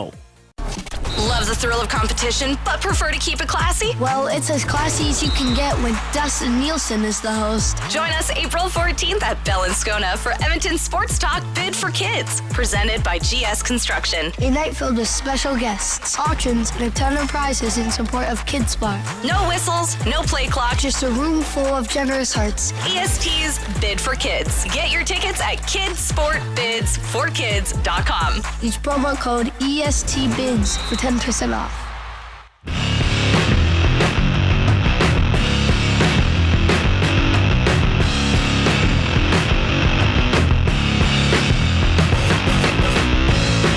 Edmonton Sports Talk is presented by Play Alberta. Gaming made easy anytime, anywhere. With Play Alberta, you have a full casino experience right at your fingertips. You can play from your phone, tablet, or computer whenever works for you. You can download the Play Alberta app. You can go to playalberta.ca. Play smart, play local, and remember to use your game sense. One more time, buddy. What's your play of the day? Oilers, Mammoth over 6.5 goals. And the, what was it? Oh, yeah, the Matthias Ekholm point. Just to get a point. Just to get a point. Okay. That has been boosted to plus 380 at playalberta.ca or the Play Alberta app. He has 8 points in 5 games against the Mammoth this year and last. Hudson's Canada's Pub Mystery Athlete of the Game. I don't know what is going on. I can tell you what's going on.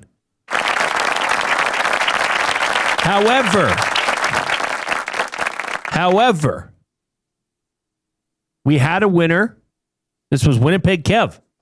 Winnipeg Kev got it right, but guess what? Winnipeg Kev lives in Winnipeg. And he said, give it to the second place finisher. Okay, that's fine. That is fine, Reid. So who's that? Come on. Nobody's got it right. There are. It's a current Oiler. You got a 1 in 23 chance just if you guess blindly. No, it is maximum 3 guesses per phone number. Well, this is true. The clues are World Juniors, bronze, silver, captain, current Edmonton Oiler. Player. I'm not tricking you. It's not like a manager it is a or current a trainer player or something like that. World Juniors, bronze, silver, captain, current Oiler. I don't know what else to tell people. Now, have people used up their 3 guesses? Is that why we're not getting it? Oh, some have, but I'm sure there's some out there that'll get it. Well, I tell you what, Ben Thompson knew it. Ben didn't know ahead of the show. That's right. You and I don't usually tell anybody else, even colleagues. They're coming in hot. Nope. Should we? Nope. Oh, I don't even know what to do at this point. Nope. World Juniors. Nope. Bronze, silver, captain, current Edmonton Oiler. Nope. And you're out. You're out of guesses. Yeah. I don't know. Okay. Matty Dub, no. Liquid Beaver, no. And you've only used 1 guess. Shamu, no. You have 1 guess left. Brandon, no. You have 2 guesses left. VR, no. You have 2 guesses left. Jason, no. You have 1 guess left. Hula Boy Steve, you still got 2 more. Very interesting. Okay. Well, we'll just leave it for a couple minutes because we got to get to buying or selling. It's presented by Damon Bunting, a consistent top-producing realtor in the greater Edmonton area for over 18 years. He and his team would love to help you find that right home or make the move from your current home. Community-driven, he understands what it takes to make a difference in our city. Check him out, DamonBunting.com, Instagram handle of Damon Bunting Real Estate. All right, Coop's going to set this one up. Yeah, so of course, Game 7 between the Oil Kings and Saskatoon Blades went yesterday from Rogers Place. Not the desired outcome the Edmonton Oil Kings wanted, of course, dropping the game in overtime. But if you weren't there at the game and you can only watch it online, Victory Plus had it for free. And Matt Barrett was on the call. He is for every Oil Kings broadcast. And the WHL on socials uploaded the Game 7 winner for the Blades with the play-by-play of Matt Barrett. And now he's a team broadcaster for the Oil Kings. The Blades won the game. There was some backlash online for not only the way that Matt Barrett delivered the call as a play-by-play guy, but also on behalf of the WHL for them sort of using the wrong call, I guess you could say. For a team broadcaster, the losing team who broadcasts out to their fans, right? You're not maybe going to get overly excited if the team that you let us hear it. Loses. Let's be the judge of this. I haven't heard this. So this is the Game 7 winner from last night for the Saskatoon Blades against the Oil Kings. Lewandowski through traffic, deflected, scores. Rowan Calvert tips it home, and the Saskatoon Blades will take home Game 7, a power play goal. They will play the arch rival Prince Albert Raiders. Okay. And that was the play call there for Matt Barrett. That was the Game 7 overtime Were people winner. complaining about how Matt called it, or the fact that the WHL featured the losing team's call? Both. A lot of people were mad at the fact that Matt Barrett wasn't excited. There's nothing wrong with Matt's call. I didn't know what it was going to. You told me people had complained about it. From the broadcaster of the team who lost, who is speaking mainly to fans of that team. Now, I know people are going to say, yeah, Reid, you know Matt, he comes on the show. Fair enough. If you want to say I'm biased, say I'm biased. There is nothing wrong with that call.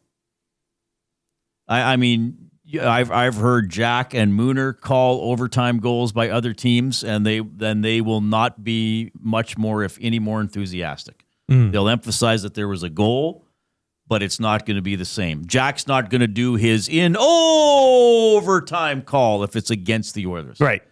That's just not how it is. Yeah. Can play Matt's again. Yeah, I'll run it back here. Yeah, here's the Game 7 winner. Once again, Matt Barrett on the call. Lewandowski through traffic, deflected, scores. Rowan Calvert tips it home, and the Saskatoon Blades. That to me, Matt handled that perfectly. He actually does emphasize the scores. He identifies the goal scorer, and then he says, "And the Saskatoon Blades have won the series."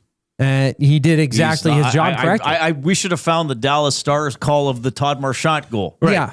Well, okay. I doubt they were going like, "And the Edmonton Oilers are off to Denver." Oh my gosh! Yeah. These are people that are broadcasting on behalf as their of the job. team. Right. No, it's his job to broadcast for the Oil Kings. To For fans, the to Oil likely Kings. fans Right. of the Oil Kings. Right. And the thing about this, though, is not only hockey fans quote tweeting it on X might have been upset. Some very mixed calls. Some people social saying media that it people was got Matt's upset fault that he didn't call it the right Matt way. did it fine. Let's hear Les. Les Okay. Lazaruk is the longtime play-by-play voice of the Saskatoon Blades. 30 years. Back to the line, Doyle. For Lewandowski, advantage, collision, man advantage, shot. They score! They score! Winner, winner, chicken dinner, and series winner, Rowan Calvert. Saskatoon Blades have defeated the Edmonton Oil Kings tonight. That's exactly. I don't. Okay, people who are complaining about this, whatever. Go yell at the clouds. That's both guys handled it to a T. I think. For their roles. For their roles, yeah. For their roles. They're not national broadcasters, they are broadcasting to a biased audience. This isn't Hockey Night in Canada where it's Toronto against Vancouver and Cuthbert's just calling a game. Exactly. The way they call it is absolutely fine. Now, you also have Lazarick from when the Oil Kings won Game 6. Yeah, the Oil Kings Let's see how excited one of the longest-serving play-by-play guys, quite frankly, in the country, if you're doing 30 years of Blades hockey. And I've interviewed Les. He's a great broadcaster. This is not to criticize Les. No. This is to show people how it goes. Got no shot there. Looks across. One-timer, they score! Miroslav Holinka, a one-timer on the power play, and the fans are irate here at SaskTel Center. But it is the Edmonton Oil Kings who have evened up this series. Gee, he didn't say winner, chicken dinner when the team against the Blades scored. Who would have thought, hey, Reid? I think I would have to say anybody who's upset about those calls is perhaps indicating more about themselves than about the quality of the broadcasters they're critiquing. Look, I can understand if you were upset that the WHL retweeted the Oil Kings version of that. And that's not on Matt or the Oil Kings. That has nothing to do with the Oil Kings or Matt. Yeah. But if you put out Les Lazarick's call, which was winner, chicken dinner, that's just a no-brainer because it's more exciting and it's celebrating the team that won in overtime of Game 7. I mean, to me, that is a little bit of a short-sighted decision by the WHL. Immediate reaction online, I saw the WHL. They posted this clip with Matt Barrett's play-by-play call on it originally, and they kept the clip up during the game. They got it up, I think, as fast as they could, but they went back later, a few hours later, and put the proper call up, like the actual winning team. But still in the comments, people were upset at Matt partially. Even other play-by-play people, I'm not sure exactly who they are. You could tell, though, that their accounts, local play-by-play, whatnot.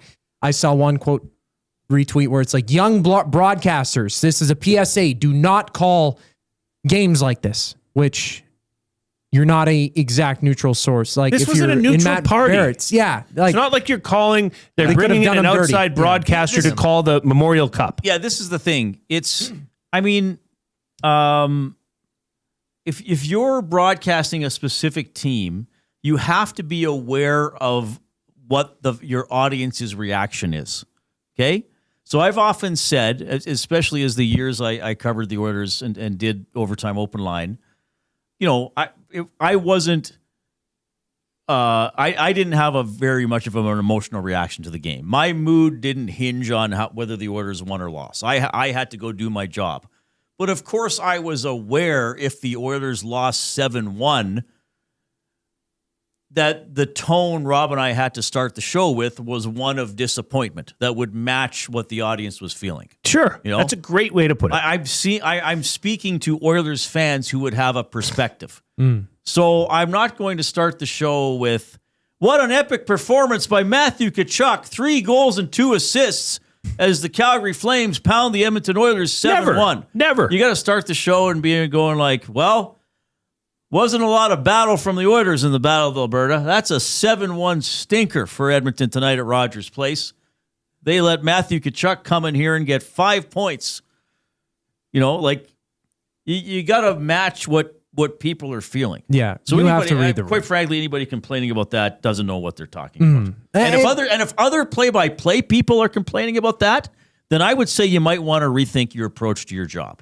Yeah, also like there was a handful of them. No, we can't use the audio, or we shouldn't, so we're not going to. I went and listened to Cuthbert's call of the Hughes goal, the golden goal. Yeah. Yep. I went to listen to Cuthbert's call of the Crosby goal earlier today. You can tell there's a goal. It's a lot more emphasized when Crosby scored it because Cuthbert's broadcasting to Canadians. I'm a little shocked that people would even, when you told me about this, I was like, well, maybe Matt's like despondent and said something. No, Matt's a pro. I couldn't imagine him doing, but said something that could be considered insulting towards the Blades or something like that. Oh, no. It's a normal goal call. No, it was fine. Like I came across it going back and watching some of the highlights, and I thought, yeah, this is perfectly fine. And then it came up again, and people were quote tweeting it. Yeah, but and we're upset for this some is why reason. you can't pay it's too silly. much attention. That's why I don't like the X-Read. Online stuff. People are too mean. Yeah, and some people just like complaining about everything, and they want to act like they're slighted. And like if Blades fans are upset the Oil Kings guy wasn't excited enough, why aren't they listening to their own guy? Yeah, come on. It was a clip online if you didn't catch your own broadcast or whatever, right? No, maybe the WHL. I will say this: the WHL probably should have used the call of the team that won. There was a because they want that. They want to. Yeah, you want that energy. You want to celebrate the winning team. You're selling a product. That's not the way to sell it, and that's on them. But what Matt Barrett did was just exactly what, and I'm going to say it. It's different NHL to WHL to CI, like to U Sports. Those calls are just different, and especially there, you're connecting with your fans. When I did color with Dusty at the Bears football games in the early 2000s, do you know who was watching? The other team's family. So when we were broadcasting a home game, it wasn't Alberta fans, because that was before you would have a dump of talent from outside of Edmonton. Those were mostly Edmonton kids. All their fans and parents were there. Oh, right. You're broadcasting to the Huskies' parents that didn't make the bus trip, right? So you'd keep that in mind, and we would try to. Interesting. We were aware of that, but you know your audience. Those that are watching that on Victory Plus are Oil Kings fans that couldn't make the game, and that's who you are broadcasting to, especially in junior hockey. So I think this is much ado about nothing. I think it's a bunch of. We had a Blades fan in the. Send us a savory tweet yesterday, calling us knuckleheads. So I probably just people a little bit upset that it wasn't.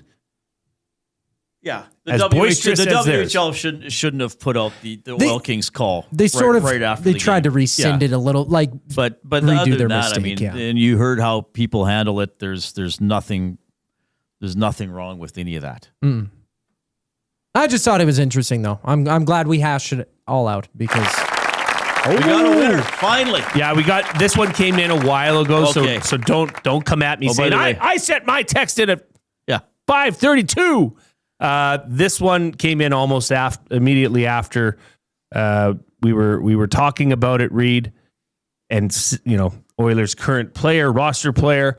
This is AH 1995. Guessed the mystery athlete. Vasily Podkolzin. The clues were World Juniors. He played for Russia thrice at the World Juniors.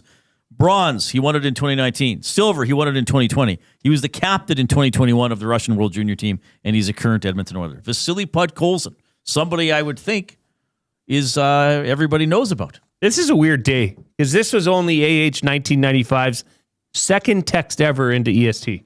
His first was on Friday, July 25th. Do you know what it was? The text? Reid, you suck. No.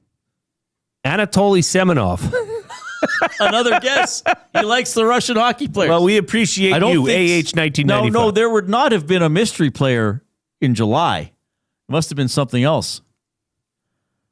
Because it's Oilers game days, right? What was it? I don't know. Was it during our show? Maybe we're doing all time. Who knows, Reid? It was if that's the summer Oilers months names or something like that.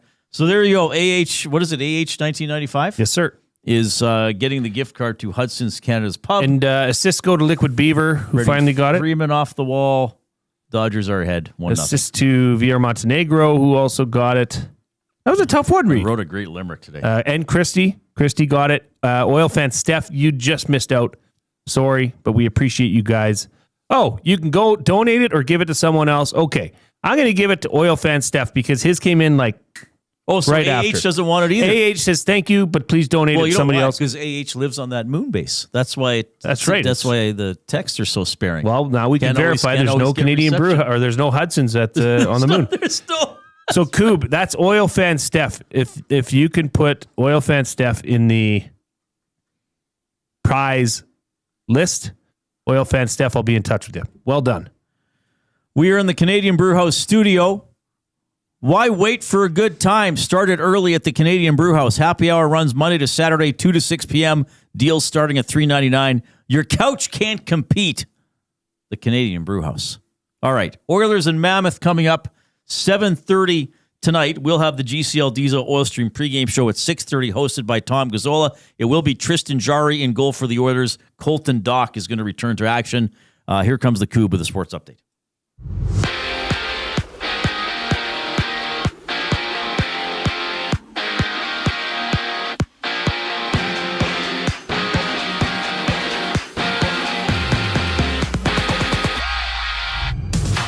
Adam Dock is back for the Oilers, returning from a lower body injury that's kept him out since March 10th. Tristan Jarry gets a nod in between the pipes out in Utah tonight. Join Tom Gazzola, Ben Thompson. They hit the airwaves for the GCL Diesel Oil Stream pregame show. That goes live at 6:30 right here on EST. 5 games live right now in the NHL. 2:30 left to go in the first. Bruins up 3-2 against the Hurricanes, while at first intermission, the Flyers have a 2-1 lead against the Devils. And for the Jays, Game 2, they're against the Dodgers of their series. LA up 1-0 currently. Kevin Gausman on the mound for Toronto. Runner on first and third base for LA. 2 outs for the Dodgers. Some injury news for Toronto. Cody Ponce expected to miss at least 6 months. Set to undergo an ACL surgery next week. Meanwhile, Alejandro Kirk is sidelined for up to 6 weeks with a thumb injury. In the Association Raptors Heat, they're squaring off. Currently 6-4 in favor of Toronto. About a couple minutes, into play. This sports update is brought to you by Paramount Flooring. From custom homes to small renovations, Edmonton's top builders and contractors rely on Paramount Flooring. Their in-house team handles everything from selections to completion, keeping projects on track and on time. Visit their showroom, open 7 days a week, or find them online at paramountflooring.ca. Words of the day up next here on the Reid Wilkins Show. I'm Zachary Kubish, and you're up to date. EST Afternoons. Jays, Yankees 1-2 in the AL East this year? Jays 4, Yankees 1. You're saying the Jays will finish 4? Yes. Wow. Do you really think the Blue Jays fall to 4? Here's what I'll say about the Toronto Blue Jays as a Yankee fan. The Yankees are always the Yankees. The Yankees are always in the playoffs. Toronto Blue Jays, there's many times where they have a great season and then they fall the next year. EST Afternoons, weekday afternoons 1 to 3, only on Edmonton Sports Talk. Your clear choice for Edmonton sports. At Firehouse Subs, our subs are freshly toasted, stacked high, and crafted to satisfy. Each sub is piled high with premium meats, melty cheese, and toasted to perfection. Firehouse Subs brings bold flavor to every bite, all served on a freshly toasted roll. But we're not just feeding Edmonton, we're fueling it. Dig into the brisket hat trick, piled with slow-smoked brisket and melty cheese. Or go to the Firehouse Subs fan favorite, the Hook and Ladder. Made to order with smoked turkey, honey ham, and Monterey Jack cheese on a perfectly toasted roll. With 15 Firehouse Sub locations across Edmonton and the greater area, it's easy to grab a hot and hearty sub close to home. Firehouse Subs. Hot, hearty, made to satisfy. It's a rezzed up reimagining, a cultural celebration, and a smash hit. River Cree Resort and Casino brings you Bear Grease the Musical. Don't miss this hilarious spin on the 70s classic, replacing T-Birds and Pink Ladies with a cast of characters that spotlight Indigenous language, music, and moves with a Broadway flair. Iconic numbers get a bold new spirit and the audience favorite, Bear Grease. April 26th in the venue at River Cree. Must be 18 plus. Get info and tickets at rivercreeresort.com.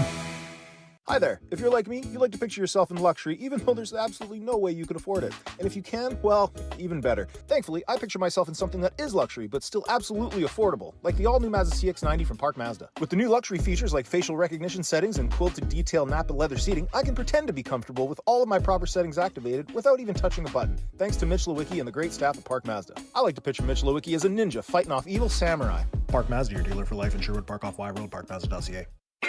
Your brand deserves more than just a whisper, it deserves a buzz. At the Hive Product Marketing, they specialize in promotional products that bring the buzz. From eye-catching giveaways to unforgettable keepsakes, they got the perfect products to make your brand stand out and get noticed. Visit the Hive Product Marketing and let them create the buzz your business deserves. The Hive Product Marketing, the official merch partner of Edmonton Sports Talk. Visit them online at thehiveproductmarketing.com.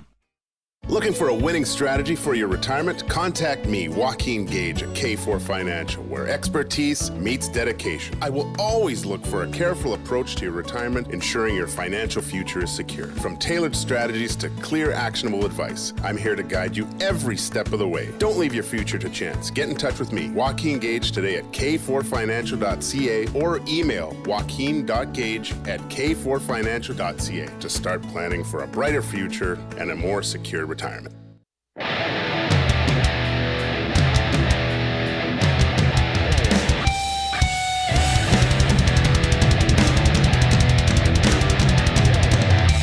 Oilers at Utah tonight. One of 11 games in the NHL. Nashville playing Anaheim. That's significant. Anaheim's tied with the Oilers. Nashville's a point out of the playoffs. Vegas plays Vancouver. Vegas 1 point back of Edmonton and Anaheim. Seattle, Minnesota. Taking note of that one a little bit. Yeah, oh yeah. No, Seattle is pretty much out. But Minnesota and Dallas. That game's, Minnesota can still pass Dallas for second. Well, for home ice advantage. Dallas plays Calgary. Yeah, well, I'm really going to be watching that Oilers, obviously the Oilers game and the Predators at Ducks. That has a lot of ramifications. Yeah. I know Coop's been given the scores. What's the Ottawa score, Coop? Yeah, let me pull that up here. 0-0. So 5 games. Still nothing. Yeah, 0-0. Okay. Tampa Bay, Ottawa. So Ottawa is barely in the playoffs. They're one up on the Islanders. Panthers with a bum lineup. They got AJ Greer elevated to the second line. Oh, my goodness. They're up 1-0 on the Canadian. No, the Canadians finally lost. But they'd won, 7 in a row? I think they've been doing pretty well. Yeah, they're right up. They're only 2 points behind Tampa Bay and Buffalo. Montreal could still finish first in that division. We're going to get to our words of the day for Edmonton Public Library, EPL.ca, or just go to your library, get a library card. It costs nothing. It's free. And it's more than just books. You know what Maddie said on the Hangout this morning? What? You know when you go onto a website of a newspaper and it shuts you down because you don't have access to it? With an EPL membership, you can go and get access to these You can read that papers stuff, yeah. for free. So why not get it? Yeah, you just go to look You it can up. read and all get these it. papers. Yeah, it's amazing. EPL.ca, and don't forget about their intellectual freedom campaign. Find out more about that at intellectualfreedom.ca. The word of the day with Reid and Jay. Oh, I'm sorry. Did I break your concentration? What do they got to say? Say what again? Say what again? I dare you. Let's find out. English, do you speak it? Then you know what I'm saying. And we are over 100 thumbs on YouTube. Thanks, everybody. Are you kidding me? First word of the day, wiseacre. Wiseacre. Okay, well, I believe this is spelled as one word, exactly like it sounds. Wiseacre.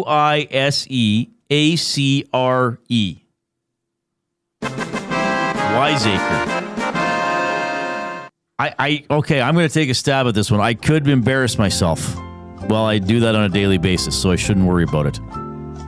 I think this is a cleaner term for a wise ass. I think this is a sassy, sarcastic person.